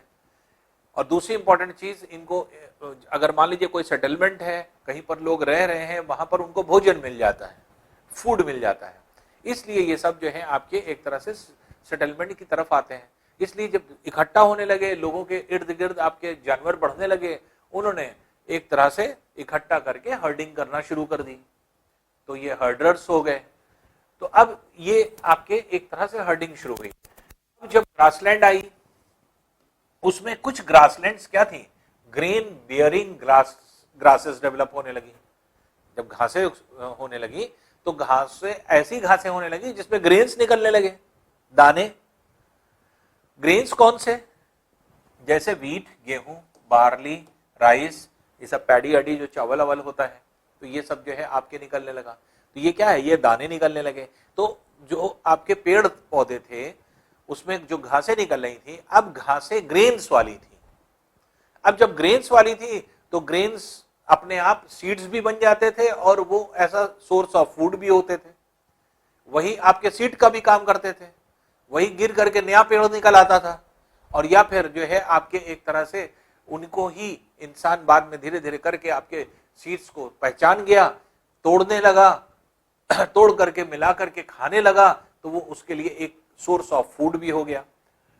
उसके अलावा जैसे आपके ये इंसानों ने क्या किया, इन ग्रेन्स को इकट्ठा करना शुरू किया। जब ये घासों के साथ निकलने लगे तो ये आपके इकट्ठा करना शुरू किया। इकट्ठा करने से उन्होंने ये सीखा कि कैसे इसको उगाया जाए। धीरे धीरे सीखा होगा। ये सब क्या है, हम लोग तो ऐसे जल्दी जल्दी पढ़ते चले जा रहे हैं, ऐसा हुआ होगा, ऐसा हुआ होगा, लेकिन कितना टाइम लगा होगा, ये तो बहुत ज्यादा टाइम लगा होगा। फिर where to grow, when they ripe, कहां पर जो है किसी को बोना चाहिए। अब जैसे मान लीजिए धान है, धान को अगर हम बो रहे हैं, धान जैसे राइस जिसको कहते हैं पैडी, तो अब उसके लिए स्पेसिफिक कंडीशन पता होनी चाहिए कि क्या हर जगह धान बोने से धान निकल आएगा। तो उसके लिए कंडीशन ये है कि भाई आपके जहां पानी ज्यादा हो, पानी की जो है दलदल जमीन हो, पानी की अवेलेबिलिटी ज्यादा हो, कहीं पर पानी कम है, पानी बहुत ज्यादा नहीं है, वहां पर जो है आपके गेहूं होने लगेगा। ये समझना, धीरे धीरे करके समझ में आया होगा उसको कि कौन चीज कहां पर बोई जाए, कहां पे ग्रो कराया जाए। दूसरी चीज, कब वो पकेगी, कितना टाइम लेगी। राइप करने का मतलब होता है पकना, तो कब वो राइप करेगी, कब वो पकेगी, कब उसको काटा जाए, ये उसको समझ में आना चाहिए। तो ये सब क्या है, एक छोटा स्पैन नहीं, एक लंबे स्पैन में धीरे धीरे स्टेप बाय स्टेप चीजों को सीखा होगा उसने।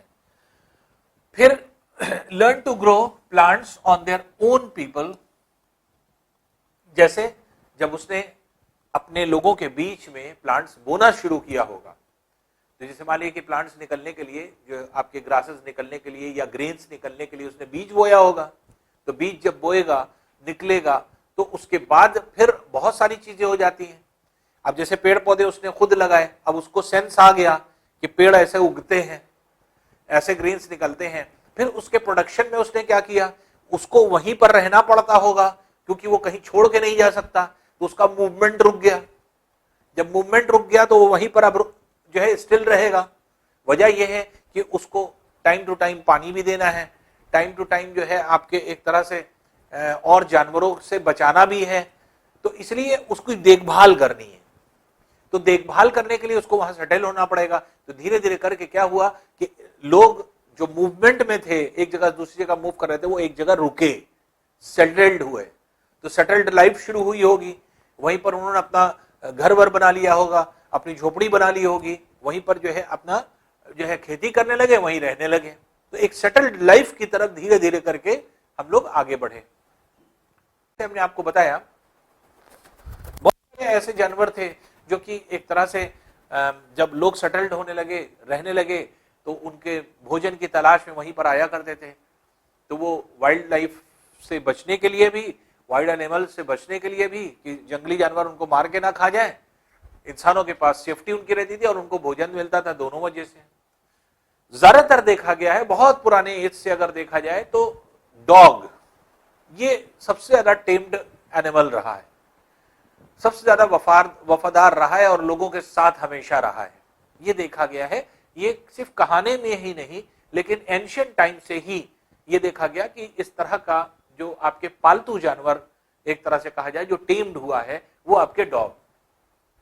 तो ये आपके कुछ ऐसे भी जानवर हुए हैं जो आपके शेल्टर के लिए और फूड के सर्च के लिए जो है आपके वहां पर आने लगे। तो जैसे हमने आपको बताया, जैसे शीप है, गोट है, कैटल है, पिग्स है, ये सब क्या है, ये सब जो है खाने की खोज में इंसान के जो है दरवाजे आने लगे। उनके जो है आपके एक तरह से जो झोपड़ी बनी थी, उन झोपड़ियों के आसपास आने लगे, क्योंकि उनको दो तरह से सेफ्टी मिल रही थी, एक वाइल्ड एनिमल से भी मिल रही थी और दूसरी चीज उनको भोजन में मिल रहा था। यही दो चीज के कारण ऐसा हुआ होगा। फिर people protected them from wild animals, इनके इंसान के करीब आने की वजह से, इंसान के जब करीब आएंगे तो इंसानों ने वाइल्ड लाइफ से इनको बचाना शुरू कर दिया। जब वाइल्ड लाइफ से बचाना शुरू कर दिया या उनको प्रोटेक्शन देने लगे, वही शुरुआत थी क्या, काहे की, हर्डिंग की। हर्डिंग के मतलब जो है आपके एक तरह से जो जानवर थे उनको एक जगह पर इकट्ठा करना, उनको सेफ्टी और प्रोटेक्शन देना। तो ये सारी चीज जो है आपके इस तरह से शुरू ही होगी। तो एक तरह से फार्मिंग भी जो है एक जो है लॉन्ग टाइम का प्रोसेस था, बहुत लेंथियस प्रोसेस था, बहुत टाइम टेकिंग था, जिसने कि बहुत वक्त लिया होगा। धीरे धीरे करके लोगों ने सीखा होगा, एक बार दो बार, एक सीजन दो सीजन में इंसान नहीं सीख गया होगा कि हाँ कैसे जो है कोई फसल को उगाया जाता है, फसल उगाने का तरीका, ग्रेन्स कैसे उगते हैं, कब राइप करते हैं और कौन से जो है आपके क्लाइमेट में होते हैं, किसको कितना पानी चाहिए, ये सारी चीज धीरे धीरे जो है इंसान ने सीखी। और जब ये सारी चीजें सीख ली तो एक तरह से आपके फार्मर या पीजेंट्स की तरफ ये चला गया, और कुछ जब जानवर इस इर्द गिर्द रहने लगे, जानवर आसपास रहने लगे, जानवरों को पालने लगा, तो क्या हो गया, हर्डरर हो गया। तो इसीलिए जो है आपके एक तरह से जो शुरुआत होती है इंसान की, सेटल्ड लाइफ के लिए। तो सेटल्ड लाइफ में सबसे पहली चीज आती है हर्डिंग और फिर फार्मिंग। देखिए डोमेस्टिकेशन जो था वो बहुत पहले से ही शुरू हो चुका था, कि वजह ये थी कि जैसे हमने आपको बताया था कि लोग जो है आपके एक तरह से जहाँ रहते थे वहाँ पर कुछ ऐसे एनिमल्स जो आपके एक तरह से फूड पर डिपेंडेंट रहते थे और वाइल्ड एनिमल्स से अपने आप को बचाते थे, वो आके शेल्टर लेते थे लोगों के हट्स के आसपास, जो उनका हट रहता था या जो है उनका जो है रिसाइडिंग प्लेस रहती थी जहाँ पे उन लोग रहते थे, उसके आसपास, क्योंकि उनको दोनों चीजें मिलती थी, एक तो फूड मिलता था और एक तरह से सिक्योरिटी मिलती थी फ्रॉम वाइल्ड एनिमल्स। तो जिसकी वजह से वहां आकर के जो है कुछ जानवर इकट्ठा होने लगे होंगे, ऐसा जो है आपके अनुमान लगाया जाता है। और जो है आपके जो जानवर इकट्ठे रहने लगे होंगे उनमें क्या होंगे, उसमें मेनली कैटल्स थे, तो कैटल्स थे, फिर आपके शीप था, शीप होगी, डियर होगा, एंटीलोप होगा, फिर उसके बाद पिग्स होंगे। तो ये सब जो है आपके एक तरह से वहां पर जाते हैं जहां पर उनको जो है आपके फूड मिलता है। तो क्योंकि लोगों ने ग्रासलैंड्स डेवलप करना शुरू कर दिया था, क्रॉपिंग शुरू कर दिया था, ग्रेन्स ग्रो कर रहे थे वो ग्रासेस में, तो इसलिए जो है एम्पल अमाउंट ऑफ फूड अब उनके लिए जो है हम ये कह सकते हैं कि था, जिसमें कि आराम से वो इजिली जो है अपना पेट भर सकते थे। इसलिए ऐसा हुआ होगा कि इस तरह के जानवर जो होंगे वो आपके आसपास इंसानों के इर्द गिर्द रहने लगे होंगे, और यही जो है माना जाता है कि वो इर्द गिर्द रहने लगे, तभी से हर्डिंग शुरू हुई। तो क्रॉपिंग्स के साथ साथ हर्डिंग शुरू हुई, और जो है आपके तो डोमेस्टिकेशन के मतलब क्या होता है कि जब वाकई में जो है आपके घरों के अंदर या घरों में पालना शुरू कर दिया किसी को, तो वो डोमेस्टिकेशन में आता है। तो अब जैसे डोमेस्टिकेशन में जैसे आपके दो तीन चीजें इंपॉर्टेंट हैं, जैसे फार्मर्स जो थे, जब आपके एक तरह से घर को चलाने के लिए कुछ क्रॉप्स अगर पर्टिकुलरली घर के लिए बो रहे हैं, पेट भरने के लिए बो रहे हैं, तो वो क्या है, डोमेस्टिकेशन हो गया उन जो है आपके एक तरह से फूड ग्रेन्स का भी। तो फूड ग्रेन्स में अगर डोमेस्टिकेशन देखा जाए तो व्हीट और बार्ली एक तरह से, और कुछ जगह पे राइस, तो ये जो है आपके एक तरह से जो है डोमेस्टिकेशन माना जाता है। तो व्हीट और बार्ली का मेनली जो है आपकी माना जाता है कि जो आपके क्रॉप्स था उसका डोमेस्टिकेशन हुआ। फिर डोमेस्टिकेशन अगर एनिमल्स का देखा जाए तो सबसे पहले माना जाता है शीप और गोट का हुआ होगा। वजह ये क्या थी, शीप और गोट दो चीजें प्रोवाइड करती थी, एक तो मिल्क प्रोवाइड करती थी, मिल्क जिस पर जो है इंसान डिपेंडेंट रहता था, और दूसरी इंपॉर्टेंट चीज जो आपके रहती थी वो आपके एक तरह से जो आपके एक तरह से source of meat, source of food जो कि उनका मीट था, वो भी एक रीजन हो सकता है कि यहाँ पर जो है, और इनकी संख्या बहुत तेजी से बढ़ती है, तो शीप और गोट्स की, तो नेचुरल वे में उनकी जो आपकी एक तरह से संख्या या नंबर्स उनके इंक्रीज कर रहे थे बहुत जल्दी, बहुत तेज। और दूसरी इंपॉर्टेंट सबसे बड़ी चीज ये थी कि उनके रहने से दो सिक्योरिटी थी, एक मिल्क की सिक्योरिटी थी और एक फूड की सिक्योरिटी थी।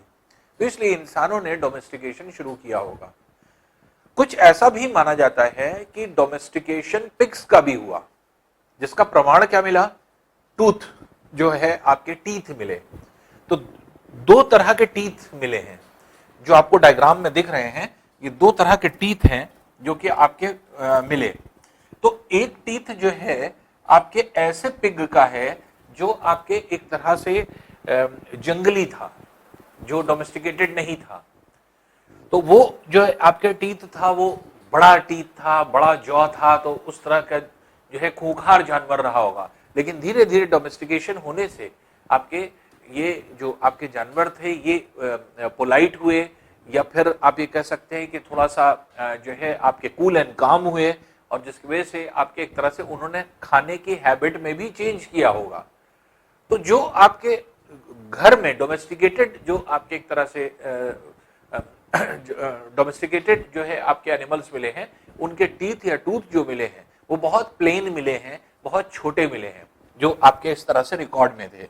और ये टूथ माना जाता है या तो शीप के होंगे या गोट के होंगे या पिग्स के होंगे, इस तरह से माना जाता है। तो ये जो है नॉर्मली ज्यादातर जो है आपके एक तरह से आर्कियोलॉजिस्ट ये मानते हैं कि ये जो है आपके एक तरह से पिग का है टूथ।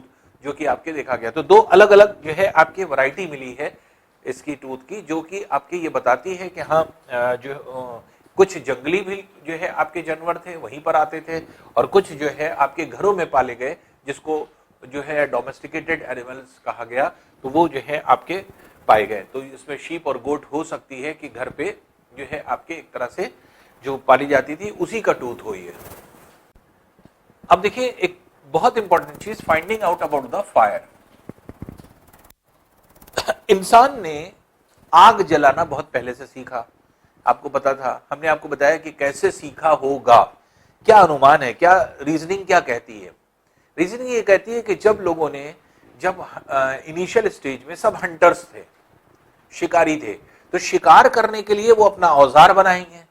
औजार बनाने के लिए उनके पास कुछ था ही नहीं, पत्थर पड़े थे चारों तरफ, क्योंकि तब तो कोई मेटल वेटल था नहीं, तब तो पत्थर चारों तरफ दिखाई पड़ते थे, तो पेड़ पौधे पत्थर यही सब जो है आपके इर्द गिर्द थे। तो उन्होंने पहले क्या किया कि पहले पैलियोलिथिक जो आपके एक तरह से एज था, 12,000 साल पहले जिसको हम लोग कहेंगे, तो बिफोर 12,000 ईयर्स बैक, तो ये जो है आपके एक तरह से ये एक ऐसा पीरियड था कि जब पत्थरों से ही सारी काम हुआ करते थे, तो पत्थरों को घिस करके उनके औजार बनाए जाते थे, तो उनका औजार बनाया गया होगा पत्थरों को घिस करके, और ये पत्थरों को घिस करके जो औजार बनाया गया होगा उसको अगर आप देखें तो वो जो है आपके एक तरह से पत्थरों को डिफरेंट जो है आपके हंटिंग पर्पज से या फिर ऐसा वेपन जो है आपके जो है यूज किया गया होगा।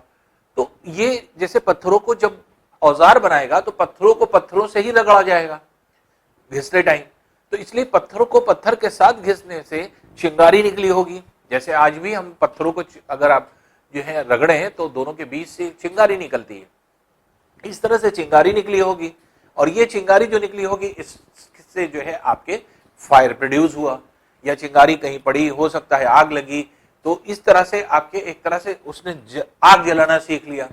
मान लीजिए कि सपोज कर लीजिए ऐसा हुआ होगा, पहले वो थोड़ी जानता था कि आग होती क्या है। हो सकता है बैठ करके ऐसी जगह पर जहां पे सूखे पत्ते उत्ते पड़े होंगे वहां पे बैठ करके पत्थरों को घिस रहा होगा, पत्थर से निकली चिंगारी और जाके हो सकता है कि पत्तों पे पड़ गई हो, पत्तों पे पड़ने के बाद वो आग का शेप ले लिया उसने। अब उसको समझ में आ गया आग कैसे बनानी है, तो उसने सूखे पत्तों को इकट्ठा किया, पत्थरों को रगड़ा, आग बन गई, लकड़ियों को लगा दिया, लकड़ी जलने लगी। तो इसका जो प्रूफ मिलता है वो कहां मिलता है? कुरनूल में। कुरनूल जो आपके प्लेस आंध्र प्रदेश में है, तो वो कुरनूल केव्स माना जाता है। तो ये कुरनूल केव्स में जो गुफाएं हैं, उन गुफाओं में आपके जली हुई जो है आपकी लकड़ियां, ऐश मिले हैं, जो है राख मिली है वहां पर, जो इस बात का प्रमाण देती है कि उस जो है आपके गुफाओं में कोई रहता होगा जिसने कभी आग का इस्तेमाल किया होगा, या हो सकता है कि हंटिंग करके कच्चा जो है मीट ना खा करके बल्कि भून करके खाता होगा। तो इस तरह के जो है आपके चीजें बहुत इनिशियल फेज में मिली कुरनूल केव्स में। तो जो फायर का जो एक तरह से आपके एक तरह से प्रूफ मिलता है या जो आपके साक्ष्य मिलता है, तो वो कहां पे मिलता है या किस जगह पर मिलेगा? वो कुरनूल केव्स में। और ये प्रश्न बहुत पूछा जाता है, ये क्वेश्चन बहुत पूछा जाता है, एग्जाम में खूब पूछा जाता है कि फायर का सबसे पहले जो है आपके एक तरह से साइट कहां पर मिली है? तो कुरनूल केव्स में आंध्र प्रदेश में सबसे पहले जो है आपके एक तरह से पाई गई, और जहां पर राख बहुत ज्यादा क्वांटिटी में मिली है। बहुत ज्यादा क्वांटिटी में मिलने का मतलब ये है कि वहां पर एक बार दो बार आग नहीं लगाई गई, हो सकता है कि वहां पर रेगुलर बेसिस पे आग लगाई जाती होगी, और रेगुलर बेसिस पर लोग अपना खाना प्रिपेयर करते होंगे, जो भी आपके हंटिंग करके लाते होंगे, फिशेस हो सकता है लाते हो, क्योंकि वो भी जो है आपके एक तरह से जो कुरनूल के केव्स हैं वो आपके आंध्र प्रदेश में सी कोस्ट के पास हैं, तो इसलिए हो सकता है फिशेस भी मिलती हो और फिशेस को भी लाते हो, या फिर जो है जो भी जानवर को मारते थे तो हो सकता है कि उसको भून करके खाते हो। तो इसलिए फायर का जो आपके एक तरह से अगर ये कहा जाए कि जो आपके ये मिला कि फाइंडिंग से मिली है, अगर ये कहा जाए कि फायर की फाइंडिंग्स कहां से जो है आपके मिली है, सबसे पहले कुरनूल केव्स से मिली है। तो कुरनूल केव्स जो है आपकी प्लेस थी जहां से ये पता लगा कि हाँ इंसान फायर अर्थात आग को यूज करने लगा। तो उसका जो यूज था वो आपके कर्नूल से ही शुरू हुआ होगा। अब देखिए, जब सारी जिंदगी जो है इंसान ने बदलने की कोशिश करी, कच्चे जो है मीट ना खा करके भून करके मीट खाने लगा, बल्कि घासें ऐसे उगाने लगा जिसमें कि आपके दाने होते थे, ग्रीन्स उससे निकालने लगा, एक तरह से कृषि करने लगा। जब जानवरों को पालने लगा, डोमेस्टिकेशन करने लगा, एक तरह से हर्डिंग करने लगा, तो अब हर्डर बन करके और फार्मर बन करके कोई मूव नहीं कर पाएगा एक जगह से दूसरी जगह। तो इनिशियल फेज में हम लोग क्या पढ़ रहे थे? इनिशियल फेज में मूवमेंट था, लोग एक जगह रुक नहीं रहे थे। उसके बहुत सारे रीजन भी हम लोग ने पढ़े थे क्यों नहीं रुक रहे थे। क्योंकि हंटिंग करते टाइम आप किसी जानवर का पीछा कर रहे हैं, इसलिए आप भाग रहे हैं।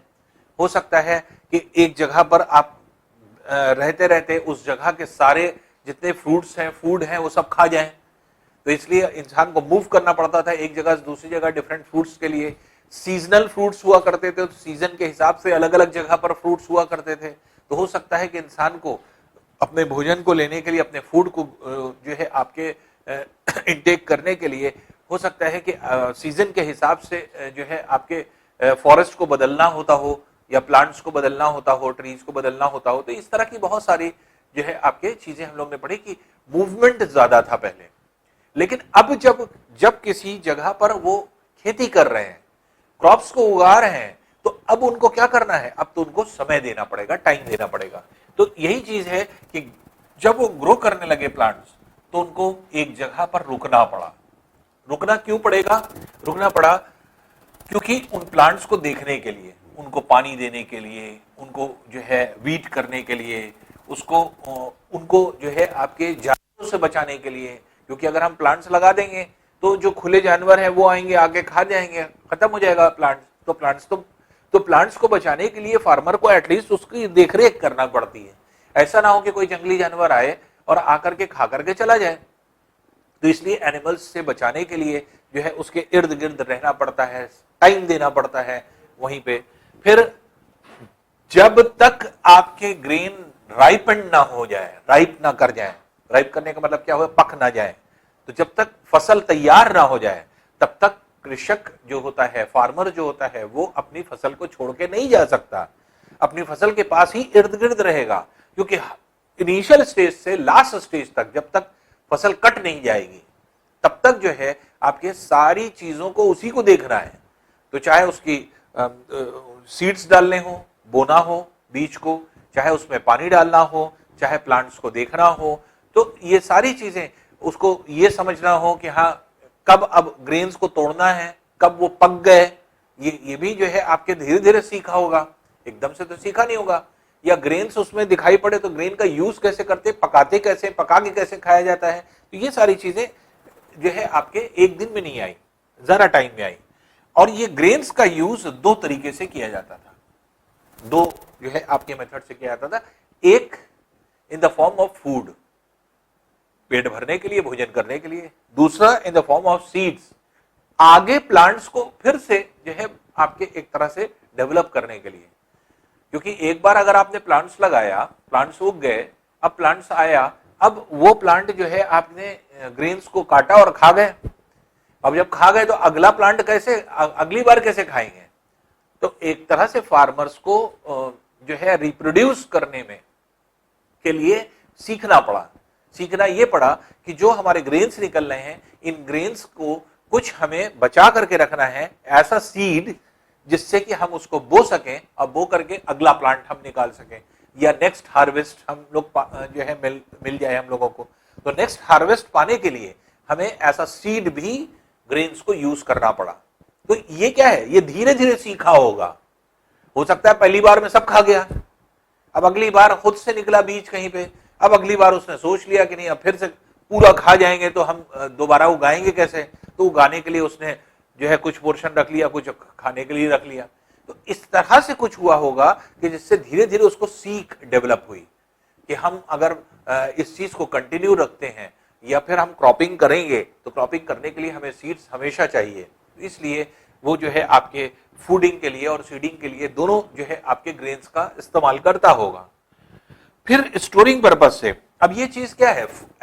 ऐसा फूड या ऐसा सीड कि आपको ग्रेन्स को स्टोर करना पड़ेगा, और स्टोर करने के ढेर सारे जो है आपके एक तरह से तरीके थे। उसको कहीं पर आपके गड्ढा खोद करके भी स्टोर किया जा सकता है, बड़ी बड़ी बास्केट बनाई जा सकती है कि जो आपके एक तरह से जो पेड़ पौधे होते हैं ये जब सूख जाते हैं तो उसको बिन बिन करके बास्केट बनाई जाती थी, बास्केट में जो है आपके वो रखा जाता था। तो इस तरह से बहुत सारी चीजें मिली हैं। लार्ज क्ले पॉट्स मिले हैं, मिट्टी के बर्तन, बड़े बड़े मिट्टी के बर्तन मिले हैं जिसमें जो है आपके अनाज रखा जाता होगा, ऐसा माना जाता है। फिर वो बास्केट्स थी जिसका जो है आपकी ऐसी बास्केट जो कि बिनी जाती थी, वोवन जो थी, तो वो बास्केट्स थी। डग जो थे, डग पिट्स इनटू द ग्राउंड। तो पिट्स क्या थे? गड्ढे थे जिनको डग आउट किया जाता होगा, अर्थात खोदा जाता होगा, खोद करके बड़े बड़े गड्ढे, उसके अंदर जो है ग्रेन्स को रखा जाता होगा। तो ये क्या है? ये स्टोरेज के पर्पज से। तो स्टोरेज के पर्पज से आउटलाइन हम लोग करके अगर देखें, पॉट था जो कि क्ले का था, दूसरा जो है आपके एक तरह से वोवन बास्केट थी, और तीसरा जो है आपके गड्ढे थे, पिट्स थे, जहां पर इनको रखा जाता होगा। अब जो हर्डरर्स थे जिन्होंने हर्डिंग शुरू करी, तो ढेर सारे एनिमल्स की हर्डिंग शुरू करी, जिसमें बेसिकली जो मेन जो आपके एनिमल्स रहे होंगे वो कैटल रहे होंगे, जैसे हमने उन्हें कहा, शीप रहा होगा, गोट रहे होंगे, फिर जो है डियर रहा होगा, एंटीलोप रहा होगा, ये सब जो है आपके एक तरह से रहे होंगे।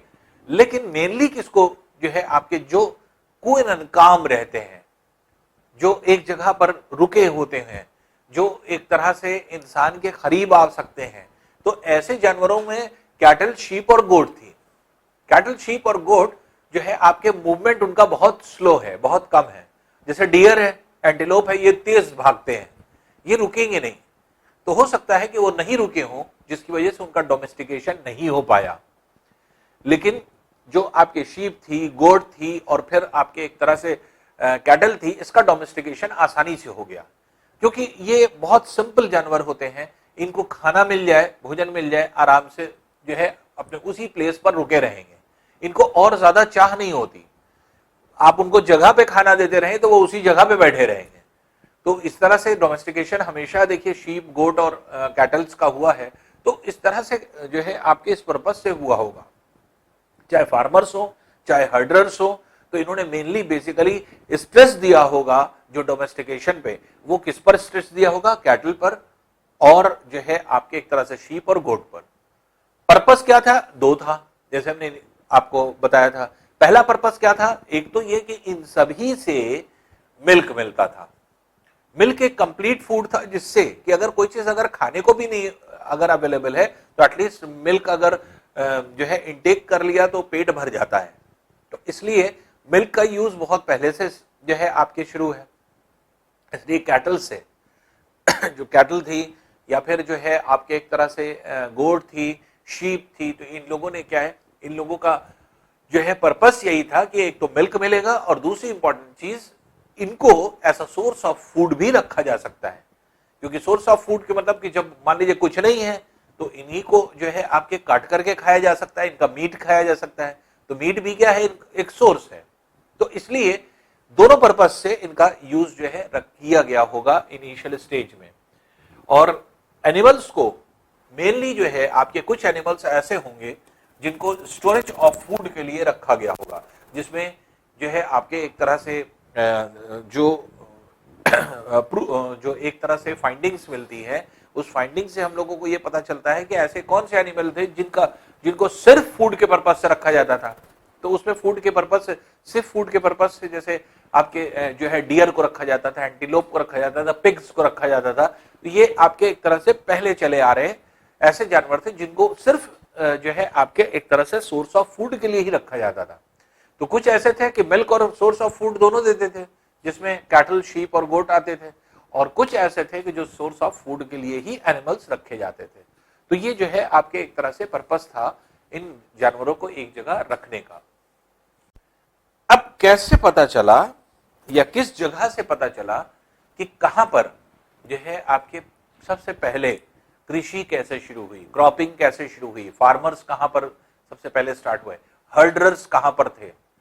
तो जो आपके पैलियोलिथिक एज थी, पैलियोलिथिक साइट्स जितनी हैं, तो पैलियोलिथिक साइट्स जितनी हैं वहां पर तो बहुत ज्यादा आपके एक तरह से इस तरह के फाइंडिंग्स नहीं है, बहुत ज्यादा जो है आपके इस तरह के प्रमाण नहीं मिलते कि हाँ कि यहाँ पर ऐसा रहा होगा। लेकिन कुछ जगह ऐसी थी कि जहां पर यह पता चला कि हाँ फर्स्ट टाइम कौन सी चीज क्या हुई होगी, जैसे व्हीट एंड बार्ली। तो व्हीट एंड बार्ली के लिए स्पेसिफिक पोजीशन जो थी, तो वो आप देख सकते हैं कि कुछ ऐसी जो है आपकी जगह थी जो कि नॉर्थ वेस्ट पोर्शन में, आज के इंडिया के अगर हम रिस्पेक्ट में देखें, जो पाकिस्तान में है नॉर्थ वेस्ट, वो पूरा जो है आपके रीजन था जहां पर जो है आपके हिल्स थी और क्या कहते हैं आपके माउंटेन्स थे। तो ये जो रीजन था वो वहां पर आपके जाना जाता है। और दूसरी चीज, जैसे नॉर्थ वेस्ट पोर्शन में कश्मीर के पोर्शन में अगर आप देखें तो बुरज़ाहोम एक ऐसी जगह थी जहां पर जो है आपके बहुत सारी चीजें जो है आपके पाई गई। और यहाँ पर जो है आपके एक तरह से कहा कि बुरज़ाहोम में, मेहरगढ़ में, तो ये सब जो है मेहरगढ़ जो है जो प्लेस जो हम बता रहे हैं वहां पर व्हीट और बार्ली का जो है आपके एक तरह से ये मिली है। तो व्हीट और बार्ली यहाँ पर जो है एक तरह से ग्रो की गई थी सबसे पहले। तो यहाँ पे फार्मर्स होने के जो है आपके पता चलते हैं कि हाँ यहाँ पर फार्मिंग होती थी, रियरिंग भी होती थी, यहाँ पे हर्डर्स भी थे। तो यहाँ पर क्या है कि एक तरह से जानवरों के लिए काफी कुछ जो है आपके देखा गया। जानवरों का आगे चल करके अभी हम लोग पढ़ेंगे भी, आगे चल करके इवन जो है जब आदमी मर जाता था उसको जमीन में डाला जाता था तो उसके साथ इवन जो है आपके इन जानवरों को भी डाला जाता था। तो उसका क्या पर्पस था तो वो आगे चल करके अभी हम लोग पढ़ते हैं। तो इसी जो है आपके चैप्टर में आगे है, तो वो भी एक पर्पस ये था कि हाँ माना जाता था कि जो लाइफ आफ्टर डेथ जो है का कॉन्सेप्ट निकल करके आता है, वो क्या है आगे हम लोग डिस्कस करते हैं। तो जैसे मेहरगढ़ और बुरज़ाहोम ये ऐसी जगह थी जहां पर बहुत सारे ऐसी जगह पर जो है आपके व्हीट के, बार्ली के, इन सब के प्रमाण मिले हैं कि यहाँ पर ऐसा होगा। ईस्ट इंडिया और साउथ इंडिया में जो है आपके जले हुए जो है आपके एक तरह से ग्रेन्स मिले हैं। तो ईस्ट इंडिया जो ईस्टर्न पोर्शन का जो है आपके एक तरह से रीजन था, तो ये जो है इंडिया में, और साउथ इंडिया में जो आपके कुर्नूल वाली जगह थी और हंसगी जो आपका प्लेस था, वहां पर जो है आपके एक तरह से कुछ जगह पर जो है जले हुए ग्रेन्स भी मिले हैं, जो कि आपके ये था कि हो सकता है कि लोग जो है भून करके चीजों को खाते हों, इवन ग्रेन को भी भून करके खाते हों। तो इसलिए जो है आपके जले हुए ग्रेन्स भी मिले हैं। और कहीं कहीं ये भी जो है आपके जैसे आपके नॉर्थ वेस्ट पोर्शन में जैसे बुरज़ाहोम और मेहरगढ़ में क्रॉपिंग्स के भी आपके एक तरह से प्रमाण मिले हैं, क्रॉप्स मिले हैं पूरे पूरे। तो इसलिए यहाँ पर ये देखा गया कि जो ये रीजन थे अलग अलग जगह पे अलग अलग क्रॉप्स के जो है आपके एक तरह से साक्ष्य मिले, जिसमें व्हीट और बार्ली मैक्सिमम जगह पर मिला है। और खास तौर से नॉर्थ वेस्ट पोर्शन में दो ये इंपॉर्टेंट जगह थी, बुरज़ाहोम और मेहरगढ़, जहां पर आपके जो है व्हीट और बार्ली होने के चांस थे। इवन मेहरगढ़ में आपके जो है आपके गड़े हुए जो जानवर थे, जानवरों के जो है हड्डियां भी मिली है गड़ी हुई। तो इसलिए जो है आपके जानवरों के साक्ष्य भी मिलते हैं कि हाँ जानवरों को हो सकता है जानवरों को खा करके उनकी हड्डियों को दफन कर दिया गया हो या जो है मिट्टी में दबा दिया गया हो। तो इसलिए और तो ये सारी चीजें जो है आपके मेहरगढ़ में मिली। और इसी से ये भी प्रमाण मिलता है, जब हड्डियां मिली तो ये मिला कि हाँ इंसान की हड्डी के साथ जब जो है आपके एक तरह से इन जानवरों की हड्डी मिली, तो ये हुआ कि हाँ इन इंसान के साथ जब इंसान को दफन किया जाता हो तो इस तरह के जो है जानवरों को भी एक साथ उनके साथ दफन कर दिया जाता है। ये माना जाता था कि जो डेड पीपल है उसको भूख लगेगी, ये होगा आगे चल करके, जब वो जिंदा होगा तो वो खाएगा, इस तरह के भी सोच रखा गया। तो लाइफ आफ्टर डेथ जो है आपके एक तरह से एक कॉन्सेप्ट बना लोगों का, या हिस्टोरियंस इस चीज को मानते हैं कि हो सकता है कि लाइफ आफ्टर डेथ जो है ऐसा कॉन्सेप्ट जो है हो। तो ऐसा ना हो कि अगर इंसान अगर जिंदा हो आगे तो उसके पास खाने का कुछ ना रहे, तो घर वाले उसका इंतजाम कर देते थे और जो है आपके इस तरह के एनिमल्स को साथ में दफन कर देते थे। तो ये जो है आपके चीजें इन जगहों से मिली। अब क्योंकि इंसान धीरे धीरे सारी चीजें जान गया, फार्मर बन गया, आपके क्रॉपिंग करने लगा, तो अब सेटल्ड लाइफ आ गई। सेटलमेंट कैसे होगा, सेटल्ड लाइफ कैसे होगी, भाई उसको खाने का इंतजाम हो जाए, एक घर बन जाए जिसके अंदर वो रहे। अगर घर बन जाएगा तो फिर उसको हर तरह से सेफ्टी मिलेगी, आपको इवन धूप से सेफ्टी मिलेगी, हीट से मिलेगी, जो सन की हीट होती है, स्कॉर्चिंग हीट से बचेगा, बारिश से बचेगा, ठंड से बचेगा। तो ये बहुत सारी चीजें हैं जो कि आपके घर बचाती है इन चीजों से। तो घर का कॉन्सेप्ट बना, सेटल्ड लाइफ बनी, तो लोग जो है आपके एक तरह से सेटल्ड होने लगे। तो सेटल्ड लाइफ में क्या क्या चीजें थी, पहली चीज ट्रेसेस किसके मिले हैं, हट्स एंड हाउसेस के ट्रेसेस मिले। फिर बुर्जा होम जो कश्मीर में है, तो कश्मीर में अगर आप देखें तो बुर्जा होम जो अभी हम लोग ने देखा था, तो वहां पर क्या मिले हैं, पिट हाउस। पिट हाउस मतलब जो है आपके एक तरह से अंडरग्राउंड हाउस, गड्ढे खोद करके नीचे रहने वाले। तो जैसे हम लोगों के यहाँ जैसे आप लोग देखते हैं कि अंडरग्राउंड बहुत सारी चीजें जो है आपके बनती हैं, घर भी बनते हैं, अंडरग्राउंड मॉल भी होता है जहाँ पे एक तरह से हम लोग पार्किंग वार्किंग करते हैं। तो अंडरग्राउंड पहले हुआ करता था, और सीढ़ियां उतरने के, सीढ़ी भी बनी हुई मिली है बुर्जा होम में, जहां पर सीढ़ी उतर करके नीचे पिट होल्स बने हैं या पिट हाउस बने हुए हैं। तो pit house with steps leading into them, steps बने हुए हैं, सीढ़ियां बनी हुई हैं जिसमें अंदर जाने के लिए। और ये इसलिए बने हुए हैं क्योंकि जो ये रीजन है बुर्जा होम जहां पर है, अगर आप देखें तो वो कश्मीर का रीजन है। कश्मीर में बहुत ठंड होती है, तो ठंड से बचने के लिए इंसान ने अंदर ही अंदर जो है जमीन के अंदर जो है अपनी जगह बना ली।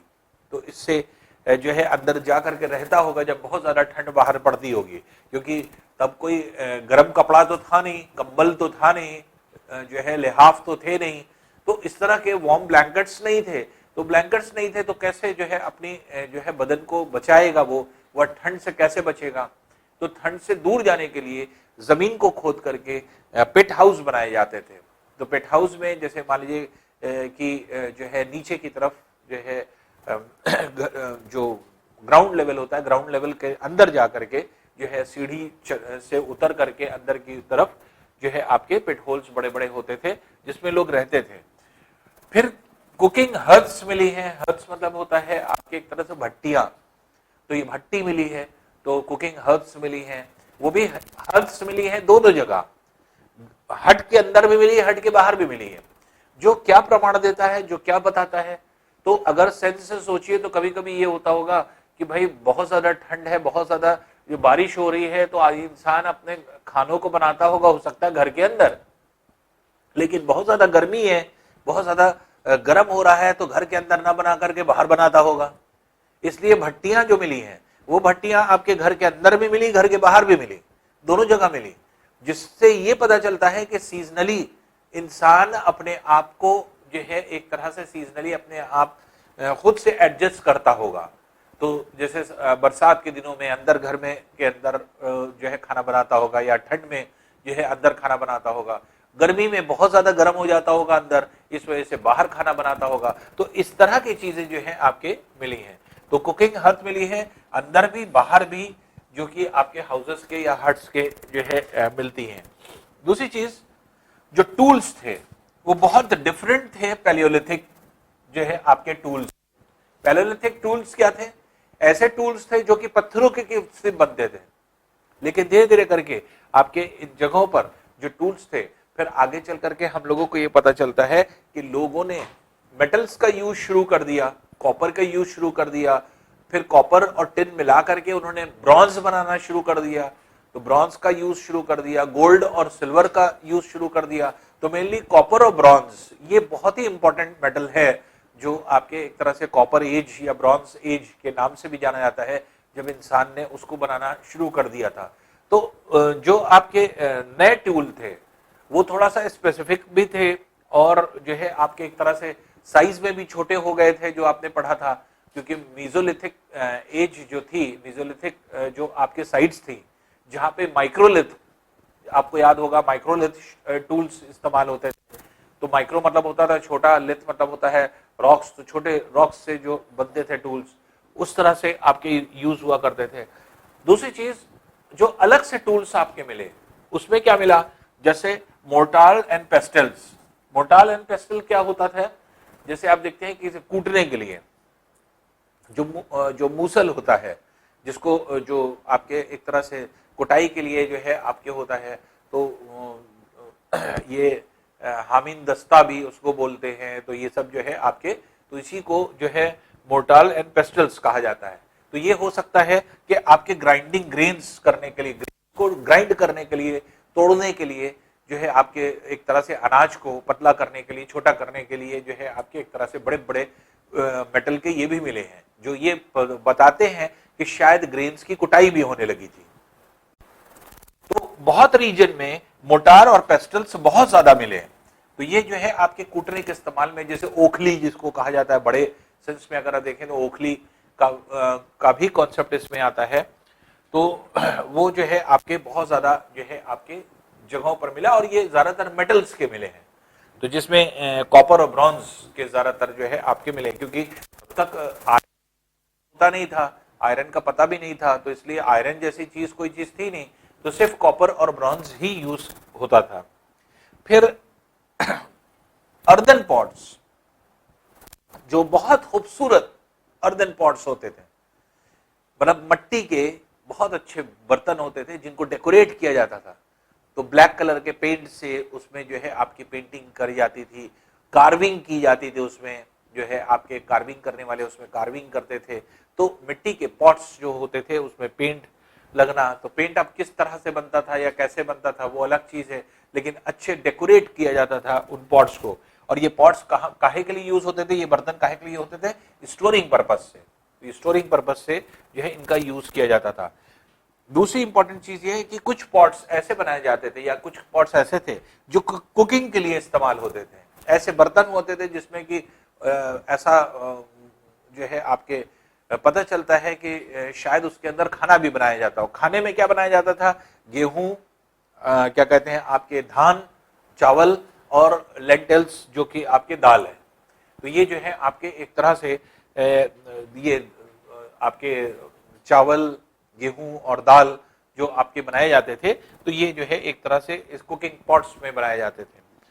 उसके अलावा वीविंग क्लोथ्स जो है आपके मिले, वीव्ड क्लोथ्स मिले।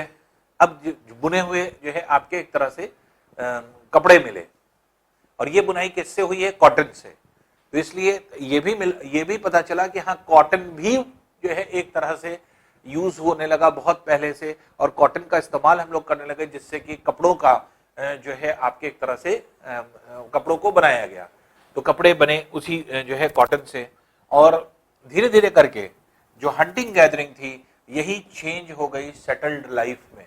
जब ये सारी चीजें जो है आपके चेंज होती चली गई, हम लोग नई नई चीज पाते चले गए, तो अब सारी चीज क्योंकि आग आ चुकी है, बर्तन आ चुका है, खाना बर्तन में बनने लगा। अब हम लोग जो है एक खाली मीट नहीं खा रहे हैं, खाली फिश नहीं खा रहे हैं जो है बल्कि अब ग्रेन्स पर आ गए। तो हम लोग वीट भी खा रहे हैं, राइस भी खा रहे हैं, लेंटिल्स भी खा रहे हैं, तो ये पका करके अब खाना खा रहे हैं। तो एक तरह से ये क्या है, ये टुवर्ड्स द सेटल्ड लाइफ हो गई। तो जिस तरह से सेटल्ड लाइफ जो है आपने इंसान जीता है, तो धीरे धीरे करके आप सेटल्ड लाइफ की तरफ जो है चलता चला गया। तो ये एक जर्नी थी ह्यूमन बीइंग्स की, जो एक लंबे टाइम की थी। तो ये कुछ 100, 200, 400, 500 साल की नहीं थी। एक लंबे टाइम से इंसान ने खुद अपने स्टेप बाय स्टेप चीजों को सीखा है। तो हर एक चीज, कभी एक स्टेज ऐसी थी कि इंसान कच्चा खा रहा था, फिर उसके बाद भून के खाने लगा, फिर उसके बाद जो है आपके मीट को पका के खाने लगा, फिर ऐसा हुआ कि वो अपने लिए अनाज उगाने लगा, अनाज उगा करके अनाज खाने लगा बना करके। तो ये सारी चीजें हो सकता है कि इनिशियल फेज में अनाज को पकाना ना आता हो, अनाज जो है आपके कच्चा खाता हो, लेकिन धीरे धीरे करके जब ये पॉट्स अवेलेबल होने लगे, दिखने लगे, हर्थ भट्टियां दिखने लगी, तो अपने आप ये चीज जो है आपके प्रूफ हो गया कि हाँ, खाने को बनाया जाता था। और खाने वाले पॉट्स, जो कुकिंग पॉट्स होते थे, वो भी मिले। खाना बनाने वाले बर्तन, तो खाना बनाने वाले बर्तन क्योंकि मिले हैं, कुकिंग पॉट्स मिले हैं, इसलिए जो है आपके ये चीज प्रूव हो जाती है कि धीरे धीरे करके हम लोग जिस तरह से भी थे, ये सेटल्ड लाइफ की तरफ आने में हम लोगों को बहुत ज्यादा समय लगा, बहुत ज्यादा टाइम लगा, और धीरे धीरे करके हम लोग सेटल्ड लाइफ की तरफ बढ़ गए। अब देखिए मेहरगढ़ जिसकी हम बात कर रहे थे, मेहरगढ़, थोड़ा सा मेहरगढ़ के बारे में जाने। मेहरगढ़ जो है ये पाकिस्तान का रीजन पड़ता है, पाकिस्तान के जो है रीजन में, पहले क्योंकि पाकिस्तान अलग नहीं था, ये पूरा इंडिया था, इंडिया का ही रीजन था, नॉर्थ वेस्ट पोर्शन, और ये पूरा रीजन जो है आपके एक तरह से मेहरगढ़ का जो रीजन पड़ता है। आगे चल करके जैसे आपने इंडस वैली सिविलाइजेशन पढ़ा होगा, सिंधु घाटी सभ्यता, हड़प्पन कल्चर जिसको कहा गया, तो हड़प्पन कल्चर में ये सारी चीजें जो है आपके एक तरह से धीरे धीरे करके एक बड़े रीजन में कन्वर्ट हो गई, और कई जगह आपके जैसे लोथल था, कालीबंगा था, हड़प्पा था, फिर आपके मोहनजोदड़ो था, तो हड़प्पन कल्चर तो पूरे को कहा गया इंडस वैली सिविलाइजेशन, लेकिन हड़प्पा नामक एक जगह भी थी जिसकी वजह से उसको कहा गया क्योंकि वहीं से शुरुआत हुई थी एक्सकेवेशन। तो ये जो है एक तरह से आपने कहा कि मेहरगढ़ के बारे में अगर हम लोग देखें तो मेहरगढ़ एक पुराना साइट है, और ये जो आपके साइट मिलता है इससे जो है बहुत सारी चीजें जो है हम लोगों को पता चलती हैं। पहली चीज, ये बहुत ही फर्टाइल प्लेन है, जहां की बोलन पास है, दर्रा जिसको कहा जाता है। पास किसको कहते हैं? दर्रा।